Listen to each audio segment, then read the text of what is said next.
But the celebration was over 2 hours ago. Oh, celebration. That's just the beginning of it. You might as well sit down. When them boys that fought together all get in one square, they have to swap stories all over again. That's the worst of a war. You have to go on hearing about it so long. Here it is, 1879, and we haven't taken Gettysburg yet. Well, it was the same way with the War of 1832. The War of 1832? News to you that we had a war with the Indians? That's right, the Black Hawk War. I've heard of it. Heard of it. Were your men in that war? I was in that war. I threw an Indian in the cellar and stood on the door. Oh, I was heavier then. Those were stirring times. More stirring than you'll ever see. This war, Lincoln's War, it's all cut and dried business now. We used to fight with anything we could lay hands on, dishwater, whatever was handy. I guess you believe the saying that the only good Indian is a dead Indian. I don't know. We roiled them up considerable. They was mostly friendly when let be. Didn't want to give up their land, but I've noticed something of the same nature in white folks. Your son has something of that nature, hasn't he? He's not keen to sell. Why should he? It'll never be worth less. But since he has more land than any man could use, and if he gets his price... What you've come to talk to him about? Yes. Well, you're not the first. Many a man older than you has come to argue it. They thought they'd try a young one. Someone that knew him thought that up. Silas would help a young one if you could. What is it you're set on buying? Oh, I don't know if we're set on buying anything. If we could have the hill at a fair price. The hill above the town? Silas would rather sell me and the cat. Well, what's he going to do with it? Maybe he's going to climb it once a week. But if the development of the town demands its use... You, the development of the town? I represent it. This town has been growing so fast. The town began to grow the day I got here. You began it? My husband and I began it, and our baby Silas. When was that? 1820, that was. And you mean you were here all alone? No, we weren't alone. We had the Owens 10 miles down the river. But how did you get here? Got here in a wagon. How do you suppose? Think we flew? But wasn't it unsafe? Them set on safety stayed back in Ohio. But one family. I should think the Indians would have wiped you out. The way they wiped us out was to bring fish and corn. We'd have starved to death that first winter hadn't been for the Indians. But if they were such good neighbors, why did you throw dishwater at them? That was after other white folks had roiled them up. White folks that didn't know how to treat them. This very land you want to buy, was the land they loved. Black Hawk and his Indians. They came here for their games. This was where their fathers, as they called them, were buried. I've seen my husband and Black Hawk climb that hill together. He used to love that hill, Black Hawk. He talked how the red man and the white man could live together. But poor old Black Hawk, what he didn't know was how many white men there was. After the war, when he was beaten but not conquered in his heart, they took him east, Washington, Philadelphia, New York. And when he saw the white man's cities, a different Indian came back. He just let his heart break without ever turning a hand. But we paid them for their lands. Well, paid them something. Something. For 15 million acres of this Mississippi Valley land, best on this globe, we paid $2,234.50 and promised to deliver annually goods to the value of $1,000. Not a fancy price even for them days. Ira, let that cat be. These, I suppose, are your grandchildren? The boy's my grandson. The little girl is Madeline Fajevry, Mr. Fajevry's youngest child. The Fajevry place adjoins on this side. Yes, we've been neighbors ever since the Fajevrys came here from Hungary after 1848. He was a count at home, and he's a man of learning, but he was a refugee because he fought for freedom in his country. Nothing Silas could do for him was too good. Silas sets great store by learning and freedom. I suppose then that Mr. Fajevry has great influence with your son. More than anybody. Silas thinks 'twas a great thing for our family to have a family like theirs next place too. Well, so 'twas, for we've had no time for the things their family was brought up in. Oh, old Mrs. Fajevery, she weren't stuck up, but she did have an awful ladylike way of feeding the chickens. Silas thinks, oh, my son has all kinds of notions, though a harder worker never found his bed at night. Mr. Fajevery, is he a veteran too? You don't seem to know these parts well, for one that's all stirred up about the development of the town. Yes, Felix Fajevery and Silas Morton went off together down that road when them of their age was wanted. Fajevery came back with one arm less than he went with. Silas brought home everything he took, and something he didn't, rheumatiz. So now they set more store by each other than ever. Seems nothing draws men together like killing other men. Madeline, make Ira let that cat be. There they go, off for the creek. If they set in it, well, they're not the first. You must feel as if you pretty near own this country. We worked. The country don't make itself. When the sun was up, we were up, and when the sun went down, we didn't. Here, let me set out something for you to eat. Oh, no, please, never mind. I had something in town before I came out. Then knows that's any reason you shouldn't have something here. Well, this looks good. I fed a lot of folks, take it by and large. I didn't care how many I had to feed in the daytime. What's 10 or 15 more when you're up and round? But to get up after 16 hours on your feet, I was willing, but my bones complained some. But did you keep a tavern? Keep a tavern. I guess we did. Every house is a tavern when houses are sparse. You think the way to settle a country is to go on ahead and build hotels? Well, that's all you folks know. Why, I never went to bed without leaving something on the stove for the new ones that might be coming. And we never went away from home without seeing there was a plenty for them that might stop. They come right in and take your food? What else could they do? There was a woman I always wanted to know. She made a kind of bread I never had before and left a plenty for our supper when we got back with the ducks and berries. And she left the kitchen handier than it had ever been. I often wondered about her, where she came from and where she went. There come the boys.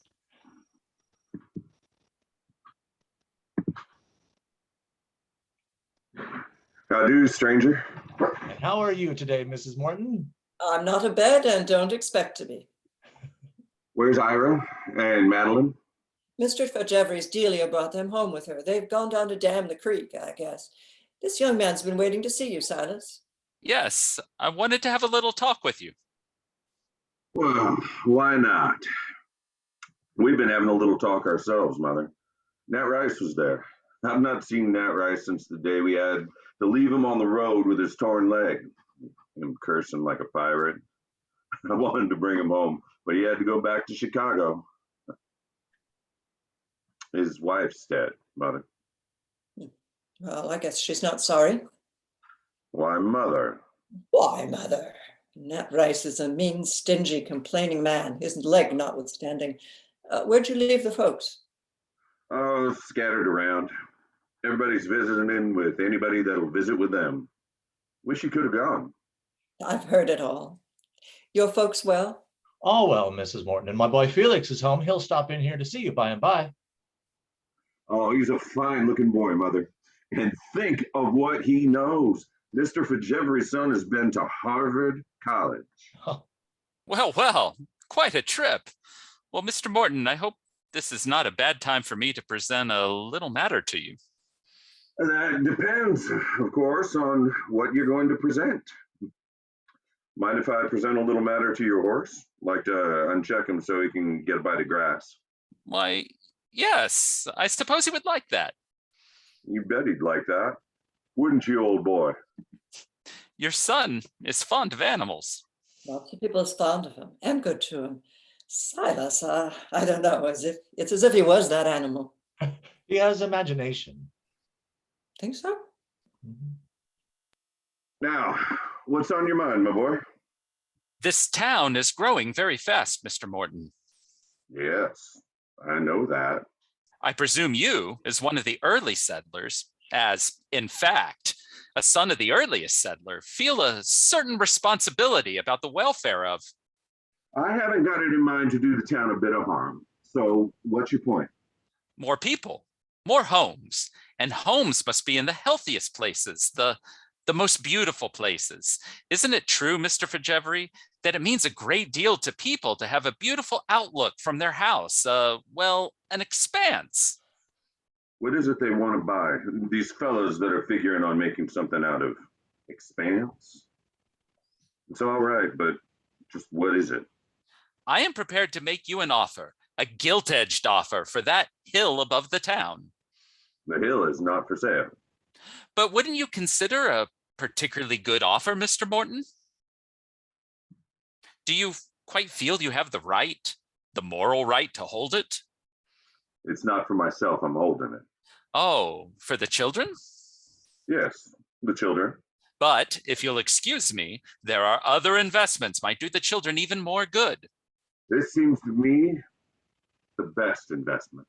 But after all, there are other people's children to consider. Yes, I know. That's it. I wonder if I understand you, Mr. Morton. I don't believe you do. I don't see how you could, and I can't explain myself just now, so the hill is not for sale. I'm not making anybody homeless. There's land enough for all sides around, but the hill Is yours. you'll see. I am prepared to offer you. You're not prepared to offer me anything I'd consider alongside what I am considering. So, I wish you good luck in your business undertakings. Sorry, you won't let us try to help this town. Don't sit up nights worrying about my choking the town. We could make you a rich man, Mr. Morton. Do you think what you have in mind will make you so much richer? Much richer. Well, goodbye. Good day, sir. Good day, ma'am. Nice horse you've got. Yes, seems all right. What are you going to do with the hill, Silas? After I get a little glass of wine to celebrate Felix and me being here instead of farther south, I'd like to tell you what I want for the hill.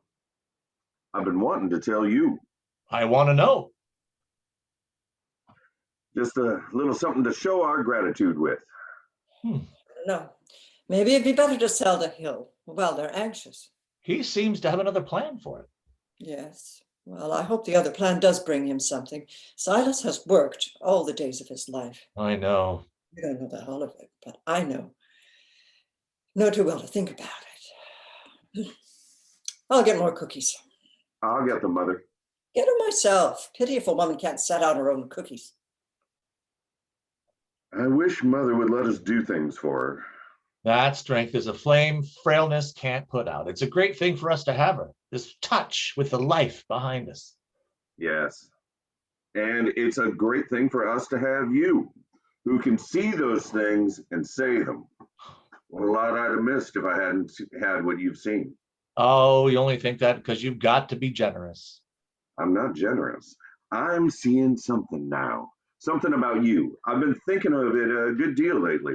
It's got something to do with the hill. I've been thinking what it's meant all these years to have a family like yours next place too. They did something pretty nice for the Corn Belt when they drove you out of Hungary. Oh, Funny how things don't end the way they begin. I mean, what begins don't end. It's another thing ends. Set out to do something for your own country, and maybe you don't quite do the thing you set out to do, no. but do something for a country a long way off. Oh, I'm afraid I've not done much for any country. Where's your left arm? May I be so bold as to inquire? Though your left arm's nothing alongside what can't be measured. When I think of what I dreamed as a young man, it seems to me my life has failed. Well, if your life's failed, I like failure. There's two kinds, Mr. Fajevery. These have seeds in them. Oh, thank you. I'll try a seed cookie first. Mother, you'll have a little glass of wine? I don't need wine. Well, I don't know as we need it. Oh, I don't know as you do, but I didn't go to war. Then have a little wine to celebrate that. Well, just a mite to warm me up. Not that it's cold. The Indians used to like cookies. I was talking to that young whippersnapper about the Indians. One time I saw an Indian watching me from a bush, right out there. I was never afraid of Indians when you could see the whole of them, but when you could see nothing but their bright eyes moving through leaves, I declare they made me nervous. After he'd been there an hour, I couldn't seem to put my mind on my work. So I thought, red or white, a man's a man. I'll take him some cookies. It succeeded. Ah, so well that those leaves had eyes next day. But he brought me a fish to trade. He was a nice boy. Probably we killed him. I don't know, maybe he killed us. Will Owen's family was massacred just after this. Like as not, my cookie Indian helped out there. Something kind of uncertain about the Indians. I guess they found something kind of uncertain about us. 6 of one, half a dozen of another. Usually is. I wonder if I'm wrong. You see, I never went to school. I don't know why you say that, Silas. There was 2 winters you went to school. Yes, Mother, and I'm glad I did. For I learned to read there, and I like the geography globe. It made the earth so nice to think about. And one day the teacher told us all about the stars, and I had to think of and I had that to think of when I was driving at night. The other boys didn't believe it was so, but I knew it was so. But I mean, school, the way Mr. Fajevri went to school. He went to universities in his own country, in other countries. All the things men have found out, all the wisest and finest things men have thought since first they began to think. All that was put before him. I fear I left a good deal of it untouched. You took plenty. Telling your eyes you've thought lots about what's been thought. And that's what I was setting out to say. It makes something of men, learning. A house that's full of books makes a different kind of people. Oh, of course, if the books aren't there just to show off. Like in Mary Baldwin's new house. It's not the learning itself. It's the life that grows up from learning. Learning's like soil, like fertilizer. Get richer, see more, feel more. You believe that? Culture should do it. Does in your house. You somehow know how it is for the other fellow more than we do. Well, Silas Morgan, when you've your wood to chop and your water to carry, when you kill your own cattle and hogs, tend your own horses and hens, make your butter, soap, and cook for whoever the Lord sends, there's none too many hours of the day left to be polite in. You're right, Mother. It had to be that way. But now that we buy our soap, we don't want to say what soap making made us. We're honest. Yes, in a way. But there's another kind of honesty, seems to me. Goes with the more seeking kind of kindness. Our honesty with the Indians was little to brag on. You fret more about the Indians than anybody else does. To look out at that hill sometimes makes me ashamed. Land's sakes, you didn't do it. It was the government. What a government does is nothing for a person to be ashamed of. I don't know about that. Why is he here? Why is Felix Fajevri not rich and grand and hungry today? Because he was ashamed of what his government was. Well, that was a foreign government. Seeing how 'tis for the other person, and being that other person kind of honest. Joke of it would do something for you. Would have done something for us to have been Indians a little more. My father used to talk about Black Hawk. They was friends. I saw Black Hawk once when I was a boy. Guess I told you. You know what he looked like? He looked like the great of the earth. Noble. Noble like the forests and the Mississippi and the stars. His face was long and thin, and you could see the bones, and the bones were beautiful. Looked like something that's never been caught. He was something many nights in his canoe had made him. Sometimes I feel that the land itself has got a mind, and that the land would rather have had the Indians. Well, don't let folks hear you say it. They'd think you was plumb crazy. I suppose they would.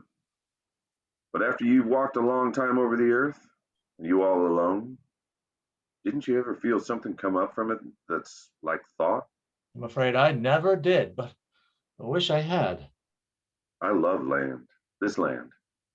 I suppose that's why I never have the feeling that I own it. If you don't own it, I want to know who does. What do you think we come here for, your father and me? What do you think we left our folks for, left the world of white folks, schools and stores and doctors, and sat out in a covered wagon for we didn't know what? We lost a horse, lost our way weeks longer than we thought 'twould be. You were born in that covered wagon, you know that.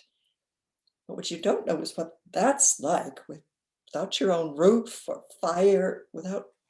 No, no, Mother, of course not. Now, isn't this too bad? I don't say things right. It's because I never went to school. You went to school 2 winters. Yes, yes, Mother, so I did, and I'm glad I did. Mrs. Fitzgerald's pansy bed doing well this summer? Oh, it's beautiful this summer. She was so pleased with the new purple kind you gave her. I do wish you could get over and see them. Yes, well, I've seen lots of pansies. I suppose it was pretty fine sounding speeches they had in town. Too fine sounding to seem much like the war. I'd like to go to a war celebration where they never mentioned war. There'd be a way to celebrate victory. Mother, here's Felix. How do, Felix? And how do you do, Grandmother Morton? Well, I'm still here. Of course you are. It wouldn't be coming home if you weren't. I've got some cookies for you, Felix. I set them out so you wouldn't have to steal them. John and Felix was hard on a cookie jar. Where's John? You've not seen John yet? He was in town for the exercises. I bet those young devils ran off to the racetrack. I heard whispering going round, but everybody will be home sometime. Mary and the girls, don't ask me where they are. They'll drive old Bess all over the country before they drive her to the barn. Your father and I can come on home because I wanted to have a talk with him. Getting into the old uniforms makes you want to talk it all over again? War? Well, we did do that. But all that makes me want to talk about what's to come, about what was all for. Great things are to come, Felix, and before you are through. I've been thinking about them myself, walking around the town today. It's grown so much this year, and in a way that means more growing. That big glucose plant going up down the river and the new lumber mill, all that means many more people. And they've even bought ground for a steelworks. Yes, a city will rise from these cornfields. A big, rich place. That's bound to be. It's written in the lay of the land and the way the river flows. But first, tell us about Harvard College, Felix. Ain't it a fine thing for us all to have Felix coming home from that wonderful place? You make it seem wonderful. Oh, you know it's wonderful. Know it so well you don't have to say it. It's something you've got. But to me, it's wonderful the way the stars are wonderful. This place where all that the world has learned is to be drawn from like a spring.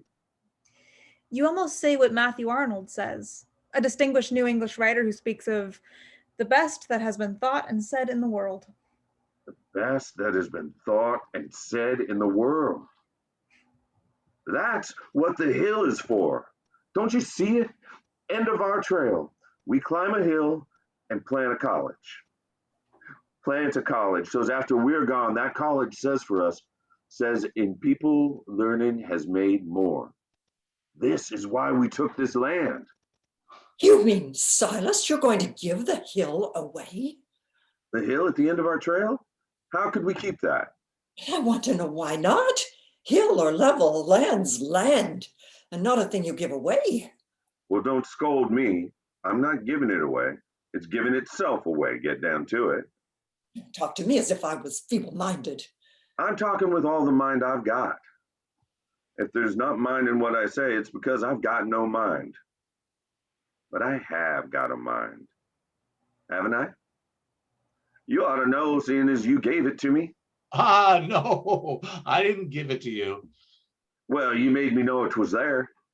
You said things that woke things in me, and I thought about them as I plowed. And that made me know there had to be a college there. Wake thing in minds. So plowing's more than plowing. What do you say, Felix? It's a big idea, Uncle Silas. I love the way you put it. It's only that I'm wondering. Wondering how it can never be a Harvard college. Well, it can't, and it needn't be. It's a college in the cornfields where the Indian maize once grew, and it's for the boys of the cornfields and the girls. There's few can go to Harvard College, but more can climb that hill. Harvard on a hill? College should be on a hill. They can see it then from far around, see it as they go out to the barn in the morning, see it when they're shutting up at night. To make a difference, even to them that never go. Now, Silas, don't be hasty. Hasty. It's been company to me for years. Came to me one night, must have been 10 years ago. Middle of a starry night as I was coming home from your place. I'd gone over to lend a hand with a sick horse, and That was nothing new. well, I'll say I'd sit up with a sick horse that belonged to the meanest man unhung. But there were stars that night, had never been there before. Eastways, I'd not seen them. And the hill. Felix, in all your travels east, did you ever see anything more beautiful than that hill? It's like sculpture. I suppose it is. It's the way it rises somehow, as if it knew it rose from wide and fertile lands. I climbed the hill that night. You'd been talking. As we waited between medicines, you told me about your life as a young man. All you'd lived through seemed to open up to you that night, the way things do at times. Guess it was because you thought you was going to lose your horse. See, that was Colonel? The sorrel, wasn't it? Yes, good old Colonel. He'd had a long run of luck. Hadn't got things back in shape since the war, but say, you didn't lose him, did you? Thanks to you. Thanks to the medicine I keep in the back kitchen. You encouraged him. Silas has a way with all the beasts. We've got the same kind of minds, the beasts and me. Silas, I wish you wouldn't talk like that. And with Felix just home from Harvard College. Same kind of minds, except that mine goes on a little farther. Well, I'm glad to hear you say that. Well, there we sat, you and me, middle of a starry night, out beside your barn. And I guess it came over you kind of funny you should be there with me, way off the Mississippi, trying to save a sick horse. Seemed to bring your life to life again. You told me what you studied in that fine old university you loved in Vienna, and why you became a revolutionist. The old dreams took hold of you, and you talked. Way you used to, I suppose. The years, of course, had rubbed some of it off. Your face as you went on about the vision. You called it vision of what life could be. I knew that night there was things I had never got wind of. When I went away, knew I ought to get home to bed, haying at daybreak. Go to bed, I said to myself. Strike this dead when you've never had it before, may never have it again. I climbed the hill. Blackhawk was there. He was dead. He was there on his own old hill with me and the stars. And I said to him, Silas. says I to him, yes, that's true. It's more yours than mine. You had it first and loved it best. But it's neither yours nor mine, though both yours and mine. Not my hill, not your hill, but hill of vision, said I to him. Here shall come visions of a better world than you was ever, a better world than was ever seen by you or me, old Indian chief. Oh, I was drunk, plumb drunk. Oh, I should think you was. And what about the next day's hay? A day in the hayfield is a day's haying, but a night on the hill. We don't have them often, do we, Uncle Silas? I wouldn't have had that one, but for your father, Felix. Thank God they drove you out of Hungary. Also, doggone queer. Ain't it queer how things blow from mind to mind like seeds? Lord Almighty, you don't know where they'll take hold. There come those children up from the creek, sopping wet, I warrant. I don't know how children ever get raised, but we raised more of them than we used to. I buried 3, first 10 years I was here. Needn't have happened if we'd known what we know now, and if we hadn't been alone. I don't know what you mean, the hill's not yours. It's the future's, Mother, so as we can know more than we know now. We know it now. 'Twas then we didn't know it. I worked for that hill, and I tell you to leave it to your own children. There's other land for my own children. This is for all the children. What's all the children to you?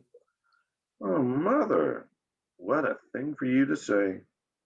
You, who were never too tired to give up your own bed so the stranger could have a better bed. That was different. They was folks on the way. So are we. That's just talk. We're settled now. Children of other old settlers are getting rich. I should think you'd want yours too. I want other things more. I want to pay my debts for I'm too old to know their debts. Debts? More talk. You don't owe any man. I owe him. And the red boys here before me. Fiddlesticks. You haven't read Darwin, have you, Uncle Silas? Who? Darwin, the great new man, and his theory of survival of the fittest? No, I don't know things like that, Felix. I think he might make you feel better about the Indians. In the struggle for existence, many must go down. The fittest survive. This had to be. Us and the Indians? Guess I don't know what you mean, fittest. He calls it that. Best fitted to the place in which one finds oneself, having the qualities that can best cope with conditions, do things. From the beginning of life, it's been like that. He shows the growth of life forms that were barely alive, the lowest animal forms, jellyfish, up to man. Oh, yes, that's the thing the churches are so upset about, that we come from monkeys. Yep. One family of ape is the direct ancestor of man. You've got to read your Bible, Felix. People believe this? The whole intellectual world is at war about it. The best scientists accept it. Teachers are losing their positions for believing it. Of course, ministers can't believe it. I should think not. Anyway, what's the use believing a thing that's so discouraging? But is it that? It almost seems to me we have to accept it because it is so encouraging. Why have we hands? Because God gave them to us, I suppose. But that's rather general, and there isn't much in it to give us self-confidence. But you think we have hands because ages back, before life had taken form as man, there was an impulse to do what had never been done. When you think that we have hands today, because from the first of life, there have been adventurers, those of best brain and courage who wanted to be more than life had been. And that from aspiration has come doing, and doing has shaped the thing with which we do. It gives our hand a history, which should make us want to use it well. Well, by God, and you've known this all this while. Doggone you, why didn't you tell me? I've been thinking about it. I haven't known what to believe. This hurts beliefs of earlier years. Things that hurts will have to go. I don't know about that, Felix. Perhaps in time we'll find truth in them. Oh, if you feel that way, Father. Oh, don't be kind to me, my boy. I'm not that old. But think of what it is you said. If it's true that we made ourselves out of the wanting to be more, created ourselves, you might say, by our own courage, our, what is it, aspiration. Why, I can't take it in. I haven't got the mind to take it in. And what mind I have got says no, it's too... It fights with what's there. But it's like I got this other way round, from underneath, as if I'd known it all along, but have just found out I know it. Yes, the earth told me, the beast told me. Fine place to learn things from. Anyhow, haven't I seen it? In your face, haven't I seen thinking make a finer face? How long has this taken, Felix, to, well, you might say, bring us where we are now? Oh, we don't know how many millions of years since Earth first stirred. Then we are what we are, because through all that time, there have been them that wanted us to be more than life had been. That's it, Uncle Silas. But why, then we aren't finished yet. No, we take it on from here. Then if we don't be the most we can be. If we don't be more than life has been, we go back on all that life behind us. Go back on the dreaming and the daring of a million years. Silas, what are you doing? I'm looking for the deed to the hill. What are you going to do with it? I'm going to get it out of my hands. Out of your hands. Deed your father got from the government the very year the government got it from the Indians. Give me that. Tell him he's crazy. We got the best land because he was first here. We got a right to keep it. It's true, Silas. It is a serious thing to give away one's land. You ought to know. You did it. Are you sorry you did it? No, but wasn't that different? How was it different? Yours was a fight to make life more, wasn't it? Well, let this be our way. What's all that got to do with giving up the land that should provide for your own children? Isn't it providing for them to give them a better world to live in? Felix, you're young. I ask you, ain't it providing for them to give them a chance to be more than we are? I think you're entirely right, Uncle Silas, but it's the practical question. If you're right, the practical question is just a thing to fix up. I fear you don't realize the immense amount of money required to finance a college.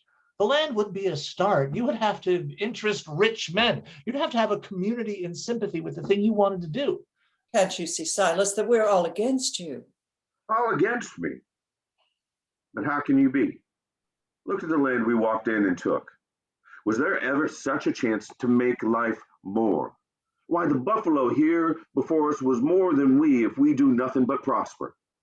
God damn us if we sit here rich and fat and forget man's in the making. There will one day be a college in these cornfields by the Mississippi because long ago a great dream was fought for in Hungary. And I say to that dream, wake up, old dream. Wake up and fight. You say rich men. I give you this deed to take to rich men, to show them one man believes enough in this to give the best land that he's got. That ought to make rich men stop and think. Stop and think he's a fool. Hey, it's you can make them know he's not a fool. When you tell this the way you can tell it, they'll feel in you what's more than them. They'll listen. I tell you, Silas, folks are too busy. Too busy. Too busy being nothing? If it's true that we created ourselves out of the thoughts that came, then thought is not something outside the business of life. Thoughts. Why, thoughts our chance. I know now. Why, I can't forget the Indians. We killed their joy before we killed them. We made them less. I got to give it back, their hill. I give it back to joy, a better joy, joy of aspiration. But my friend, there are men who have no aspiration. That's why to me, this is a light shining from too far. Light shining from far. We used to do that. We never pulled the curtains. I used to want to. You like to be to yourself when night comes, but we always left a lighted window for the traveler who'd lost his way. You should think that would have exposed you to the Indians. Yes. Well, you can't put out a light just because it may light the wrong person. No. That's it. No. That's it. Look again. Maybe your eyes are stronger now. Don't you see it? I see that college rising as from the soil itself, as if it was what comes at the last of that thinking that breathes from the earth. I see it, but I want to know it's real before I stop knowing. Then maybe I can lie under the same sod with the red boys and not be ashamed. We're not old. Let's fight. Wake in other men what you woke in me. And so I could and pay my debt to America. And to the dreams of a million years.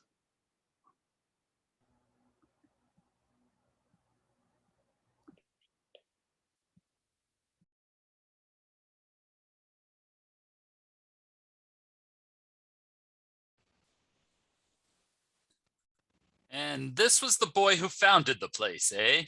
It was his idea? Well, he enlisted a yes and his hill. I was there the afternoon he told my father there must be a college here. I wasn't any older than my boy is now. Well, he enlisted a good man when he let you in on it.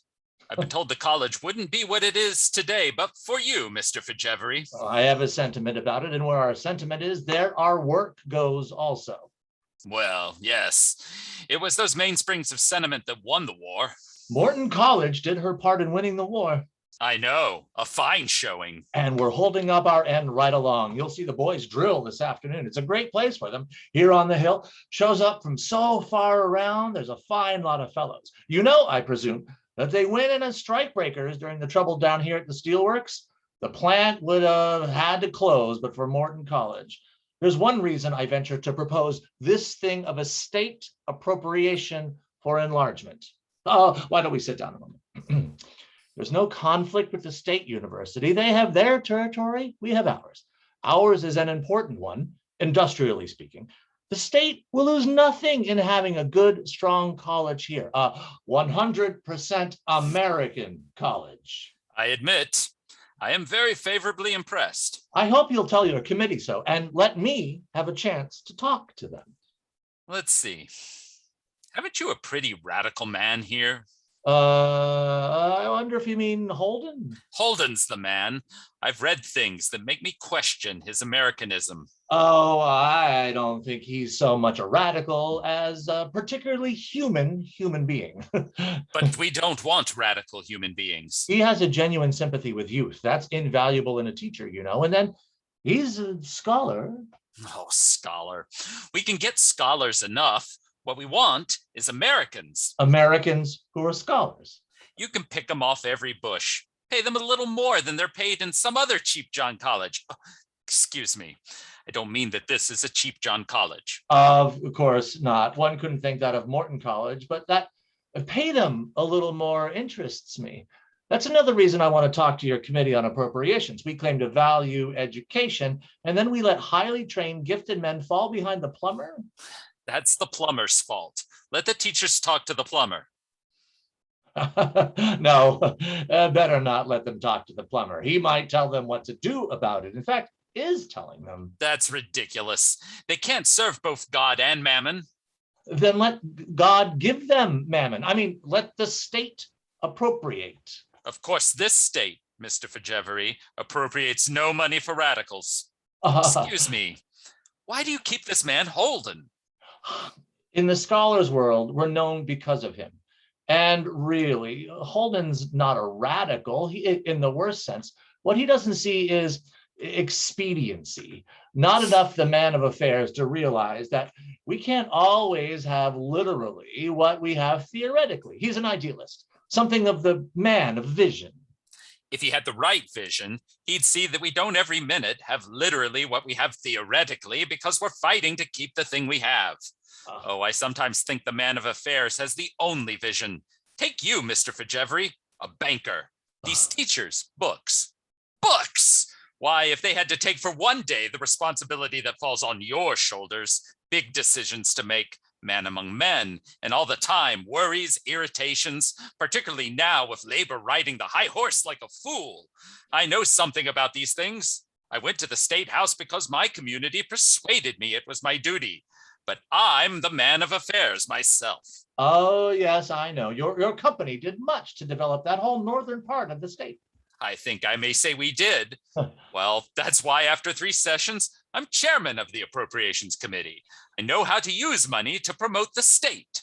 So, teacher, that would be a perpetual vacation for me. Now, if you want my advice, Mr. Fitzgerald, I think your case before the state would be stronger if you let this fellow Holden go. I'm going to have a talk with Professor Holden. Tell him it's for his own good.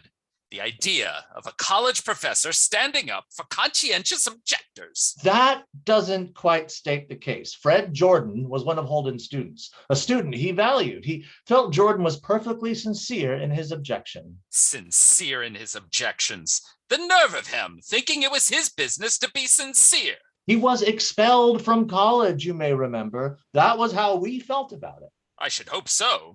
Holden fought that, but within the college, what brought him into the papers was his protest against the way the boy has been treated in prison. What's the difference how he's treated? You know how I treat him. If I didn't know you for the American you are, I wouldn't understand you speaking so calmly. I'm simply trying to see it all sides around. Makes me see red. But we mustn't meet red with red. What's Holden fussing about? That they didn't give him caviar on toast? That they didn't give him books. Holden felt it was his business to fuss about that. Well, when your own boy, instead of whining around about his conscience, stood up and offered his life. Yes. And my nephew gave his life. That's so. Silas Morton's grandson died in France. My sister married Ira Morton, son of Silas Morton. I knew there was a family connection between you and the Mortons. They played together as children and married as soon as they were grown up. So this was your sister's boy? One of the mothers to give her son. My sister died long ago, but Ira is still out at the old place, the place Mortons took up when they reached the end of their trail, as Uncle Silas used to put it. Why, it's 100 years ago that Grandmother Morton began making cookies here. She was the first white woman in this county. Proud woman. To have begun the life of the state. Oh, our pioneers. If they could only see us now and know what they did. I suppose Silas Morton's son is active in the college management? No, Ira is not a social being. Fred's death about finished him. He had been strange for years, ever since my sister died, and when the children were little, it was under pretty terrible circumstances. I can see that you thought a great deal of your sister, Mr. Fajevery. Oh, she was beautiful, and it shouldn't have gone like that. Seems to me I've heard something about Silas Morton's son, though perhaps it wasn't this one. Ira is the only one living here now. The others have gone farther west. Isn't there something about corn? Yes, his corn has several years taken the prize, best in the state. He's experimented with it, created a new kind. They've given it his name, Morton corn. It seems corn is rather fascinating to work with, very mutable stuff. It's a good thing Ira has it, for it's about the only thing he does care for now. Oh, Madeline, of course. He has a daughter here in the college, Madeline Morton, senior this year, one of our best students. I'd like to have you meet Madeline. She's a great girl, though peculiar. Well, that makes a girl interesting, if she isn't peculiar the wrong way. Sounds as if your home life might make her a little peculiar. Oh, no, Madeline stays here in town with us a good part of the time. Mrs. Fajevery is devoted to her. We all are. Oh, hello. See who's here. This is my boy, Horace. This is Senator Lewis, who's interested in the college. How do you do, Senator Lewis? Pleased to see you, my boy. Am I butting in? Oh, not seriously, but what are you doing in the library? I thought this was a day off. I'm looking for a book. Ah, you are, Horace. Now, how often does that happen? I want the speeches of Abraham Lincoln. You couldn't do better. I'll show those dirty people where they get off. You couldn't show them a little more elegantly? I'm going to sick the Legion on them. Are you talking about the Hindus? Yeah, the dirty people. Hindus aren't dirty, you know, Horace. Well, what's the difference? This foreign element gets my goat. My boy, you talk like an American. But what do you mean, Hindus? Oh, there are 2 young Hindus here as students, and they're good students. Sissies. But they must preach the gospel of free India, non-British India. Oh, that won't do. They're nothing but Reds, I'll say. Well, one of them's going back to get his. There were 3 of them last year. One of them is wanted back home. I remember now. He's to be deported. And when they get him, they hang there. The other 2 protest against our not fighting the deportation of their comrade. They insist it means death to him, but we can't handle India's affairs. I should think not. Why, England's our ally. That's what I told them. But you can't argue with people like that. Just wait till I find the speeches of Abraham Lincoln. Fine boy you have there, Mr. Fajevery. He's a live one. You should see him in a football game. Wouldn't hurt my feelings in the least to have him a little more of a student, but... Oh, well, you want him to be a regular fellow, don't you? And grow into a man among men? Well, he'll do that, I think. It was he who organized our boys for the steel strike, went right in himself and took a striker's job. He came home with a black eye one night, presented to him by a picket who started something by calling him a scab. But Horace wasn't thinking about his eye. According to him, it was not in the class with the striker's upper lip. Father, he said, I gave him more red than he could swallow. The blood just, well, I'll spare you, but Horace's muscle is 100% American. Let me show you something. You can see the old Morton place off that first little hill, the first rise beyond the valley. The long low house? That's it. You see the town, for the most part, swung around the other side of the hill, so the Morton place is still a farm. But you're growing all the while. The town will take the cornfield yet. Yes, our steelworks is making us a city. And this old boy can look out on his old home and watch the valley grow. Yes, that was my idea. His picture really should be in Memorial Hall, but I thought Uncle Silas would like to be up here among the books and facing the old place. I confess to being a little sentimental. We Americans have lots of sentiment, Mr. Fitchevery. It's what makes us what we are. Well, this is a great site for a college. You can see it from the whole country round. Yes, that was Uncle Silas's idea. He had a reverence for education. It grew in part out of his feeling for my father. He was a poet, really, Uncle Silas. He gave us this hill for a college that we might become a deeper, more sensitive people. Oh, excuse us. We didn't know anyone was here. Oh, well, girls will be girls. I've got 3 of my own. Say, this must be a misprint. I think not. From his first inaugural address to Congress, March 4, 1861, this country with its institutions belongs to the people who inhabit it. Well, that's all right. Whenever they shall grow weary of the existing government, they can exercise their constitutional right of amending it. I suppose that's all right. But listen, or their revolutionary right to dismember or overthrow it. He was speaking in another age, an age of different values. Terms change their significance from generation to generation. I suppose they do, but that puts me in bad with these lice. They quoted this and I said that they were liars. And what's the idea? They're weary of our existing government and are about to dismember it or overthrow it? I guess that's the dope. Look here, Horace, speak accurately. Was it in relation to America they quoted this? Well, maybe they were talking about India then, but they were standing up for being revolutionists. We were giving them an earful about it and they sprung Lincoln on us. Got their nerve, I'll say, quoting Lincoln to us. The fact that they're quoting it shows it's being misapplied. I'll tell them that. But gee, Lincoln ought to be more careful what he said. Ignorant people don't know how to take such things. Want to take a look through the rest of the library? We haven't been up this way yet. We need a better scientific library. Oh, we simply must have more money. The whole thing is fairly bursting at No, they've gone. Sure. Well, are they here now? And I saw them. I tell you, they went up to science. Now come back. What if they do? We're only looking for a book. Matthew Arnold. Matthew Arnold. What's the joke? Matthew Arnold.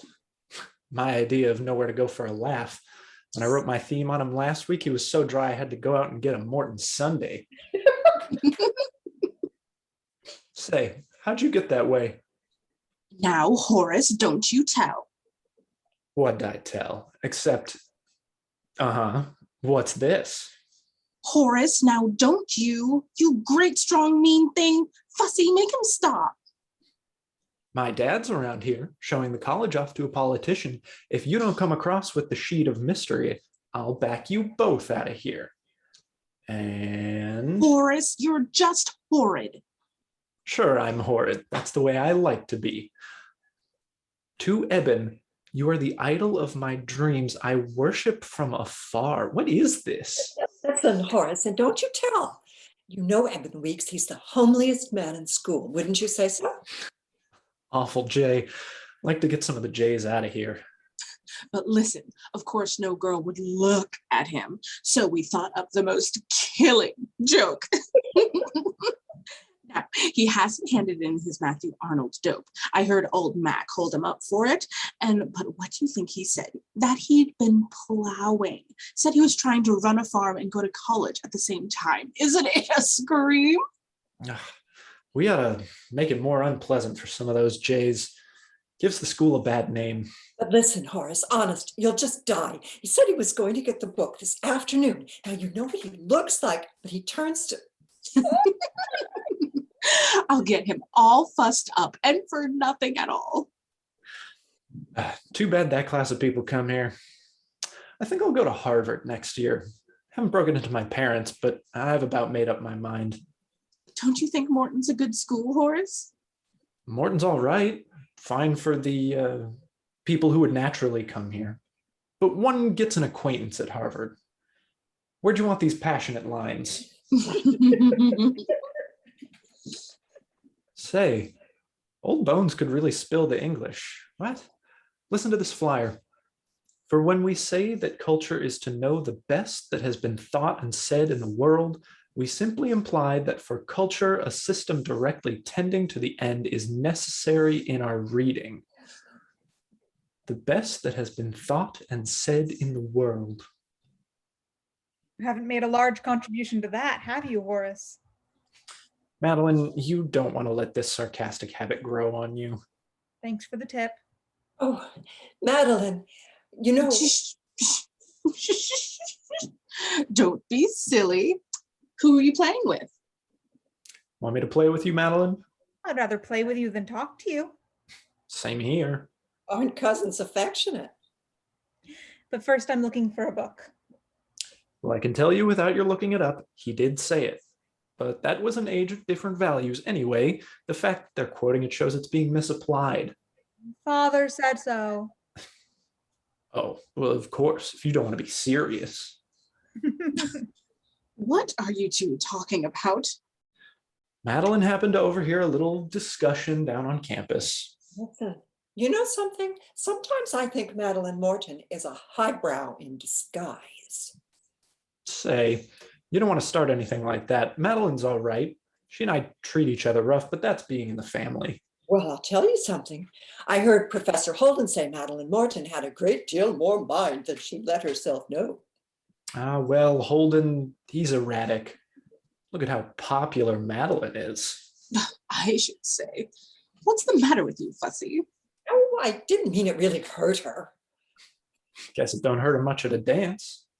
Say, what's this new jazz they were springing last night? Oh, I know. Now look here, Horace. Let me show you. I get you. Keep an eye out. They'll be coming back here. Oh, keep an eye out, Fussy. They're coming. I tell you, they're coming. Horace, come on. Yes, it could be done. There is that surplus, and as long as Morton College is socially valuable, right here above the steelworks and making this feature of military training. But your Americanism must be unimpeachable, Mr. Fajevery. This man Holden stands in the way. I'm going to have a talk with Professor Holden this afternoon. If he remains, he will give no trouble. Oh, here's Madeline, Silas Morton's granddaughter, Madeline Fajevery Morton. This is Senator Lewis, Madeline. How do you do, Miss Morton? I suppose this is a great day for you. What? I don't know. The 40th anniversary of the founding of your grandfather's college? You must be very proud of your illustrious ancestor. I get a bit bored of him. Bored with him? My dear young lady. I suppose because I've heard so many speeches about him. The sainted pioneer, the grand old man of the prairies. I'm sure I haven't any idea what he really was like. I've tried to tell you, Madeline. Yes. I should think you would be proud to be the granddaughter of this man of vision. Wouldn't you hate to be the granddaughter of a phrase? Oh, Madeline, how absurd. Well, I'm off for tennis. Madeline, if your Aunt Isabel is out there, will you tell her where we are? All right. Queer girl, Madeline, rather moody. Well, yes. She's been hearing a great many speeches about her grandfather. She should be proud to hear them. Of course she should. I want you to meet my wife, Senator Lewis. I should be pleased to meet Mrs. Fijevery. I've heard what she means to the college, socially. I think she has given it something it wouldn't have had without her, or certainly a place in the town that is just good for it. And you haven't met our president yet. Guess I've met the real president. Oh, no, I'm merely the president of the Board of Trustees. Merely. I want you to know President Welling. He's very much the cultivated gentleman. Cultivated gentlemen are all right. I'd hate to see a world they ran. I'll just look up here, then we can go down the shorter way.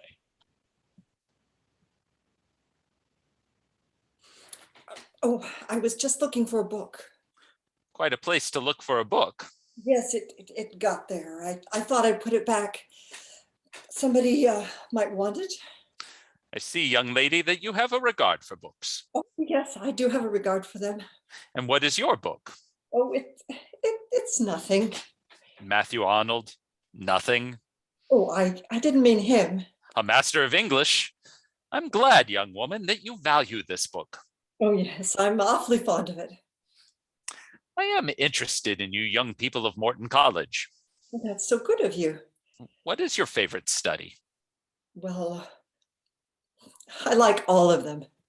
Morton College is coming on very fast, I understand. Oh, yes, it's getting more and more of the right people. It used to be a little J, you know. Of course, the Fijeverys give a class. Mrs. Fijevery, isn't she wonderful? I haven't seen her yet. Waiting here now to meet her. Oh, I must be going. Shall I put the book back? No, I'll just look it over a bit. This is where it belongs. Thank you. I found my wife, Senator Lewis. How do you do, Senator Lewis? It's a great pleasure to meet you, Mrs. Fijevery. Why don't we carry Senator Lewis home for lunch? Why, you're very kind. I'm sure there's a great deal to talk about, so why not talk comfortably and really get acquainted? And we want to tell you the whole story of Morton College, the good old American spirit behind it.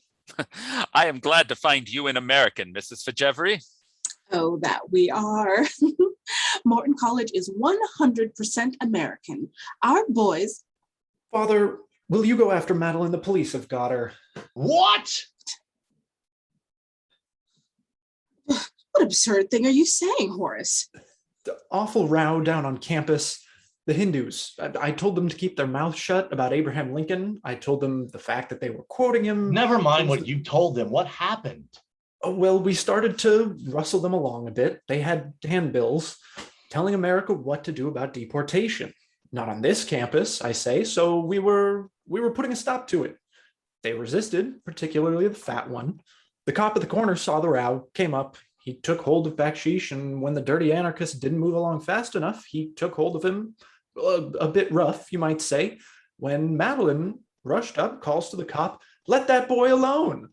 Gee, I don't know what did happen. Awful mix-up, but next thing I knew, Madeline hauled off and pasted the policeman a fierce one with her tennis racket. She struck the officer? I should say she did, twice. And the second time, she... Horace, I can't believe it. I could have squared it, even then, but for Madeline herself. I told the policeman that she didn't understand. I was her cousin and apologized for her, and she called over at me, "Better apologize for yourself," as if there was any sense to that.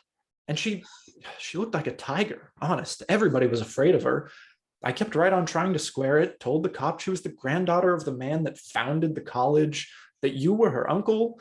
He would have gone off with just the Hindu, fixed this up later, but Madeline balled it up again, didn't care who was her uncle. Gee, there, you can see them at the foot of the hill. A nice thing, member of our family led off to the police station. Will you excuse me? Senator Lewis will go on home with me, and you come when you can. Madeline is Such a high-spirited girl. If she had no regard for the living, she might, on this day of all others, have considered her grandfather's memory. Gee, wouldn't you say so?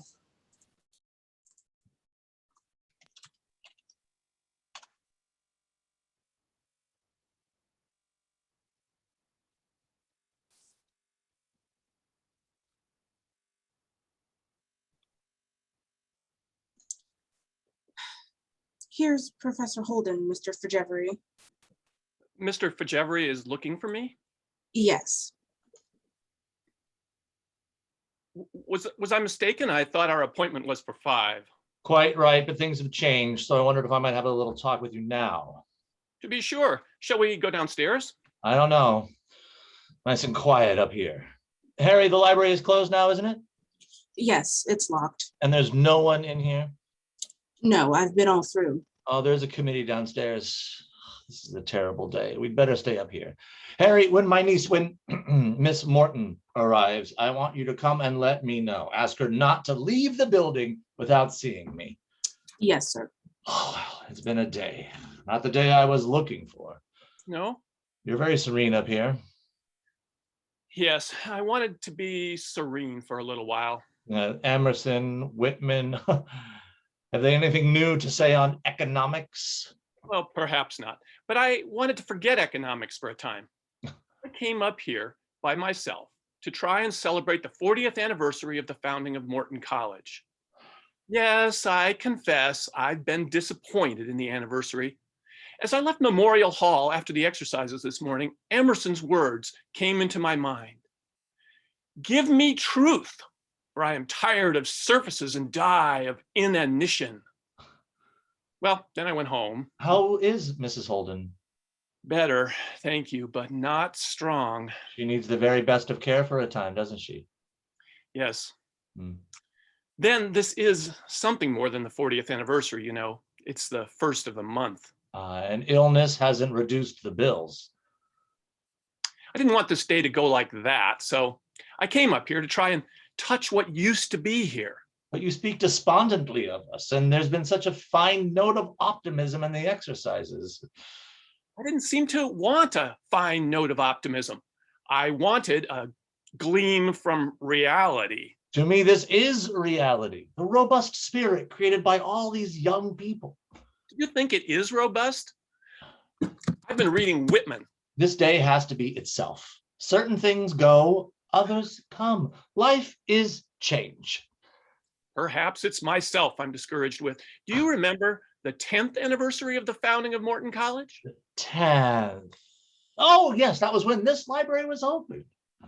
Shall never forget your father, Mr. Fajevery, as he stood there and said the few words which gave these books to the students. Not many books, but he seemed to baptize them in the very spirit from which books are born. He died the following year. One felt death near. But that didn't seem the important thing. A student who had fought for liberty of mind, of course his face would be sensitive. You must be very proud of your heritage. Yes. Well, I have certainly worked for the college. I'm doing my best now to keep it part of these times. It was later that same afternoon, I talked with Silas Morton. We stood at this window and looked out over the valley to the lower hill that was his home. He told me how from that hill he had for years looked up to this one and why there had to be a college here.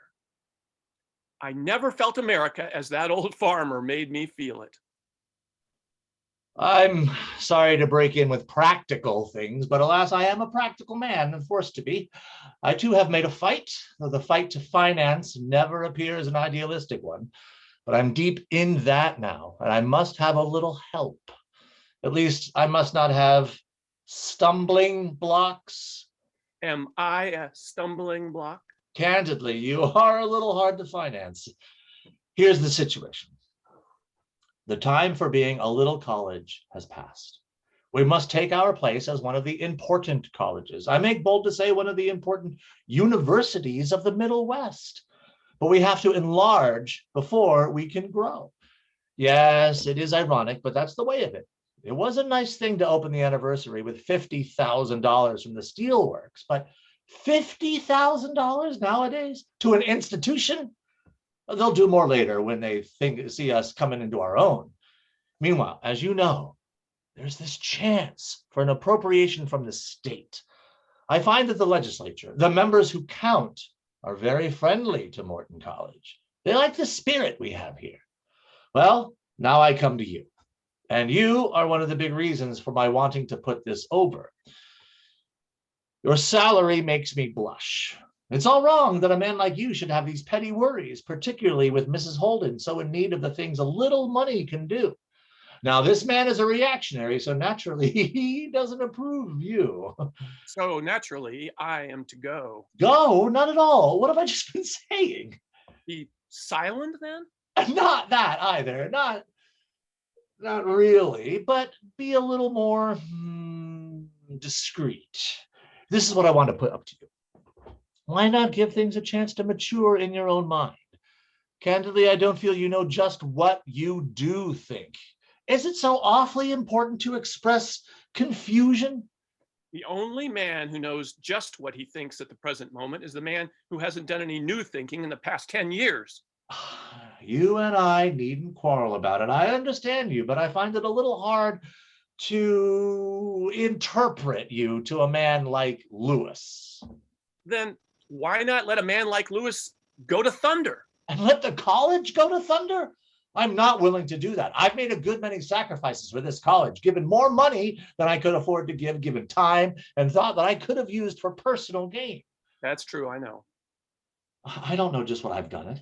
Sentiment, I suppose. I had a very strong feeling about my father, Professor Holden, and his friend, Silas Morton. This college is the child of that friendship. Those are noble words in our manifesto. Morton College was born because there came to this valley a man who held his vision for mankind above his own advantage. And because that man found in this valley a man who wanted beauty for his fellow men as he wanted no other thing. Born of the fight for freedom and the aspiration to richer living, we believe that Morton College, rising as from the soil itself, may strengthen all those here and everywhere who fight for the life there is in freedom, and may, to the measure it can, loosen for America the beauty that breathes from knowledge. Do you know, I would rather do that, really do that, than grow big. Yes. But you see, or rather what you don't see, is you have to look at the world in which you find yourself. The only way to stay alive is to grow big. It's been hard, but I have tried to carry on. And so have I tried to carry on, but it is very hard carrying on a dream. Well, I'm trying to make it easier. Make it easier by destroying the dream? Not at all. What I want is scope for dreams. Are you sure we'd have the dreams after we've paid this price for the scope? Now, let's not get rhetorical with one another. Mr. Fajevri, you have got to let me be as honest with you as you say you are being with me. You have got to let me say what I feel. Certainly. That's why I wanted this talk with you.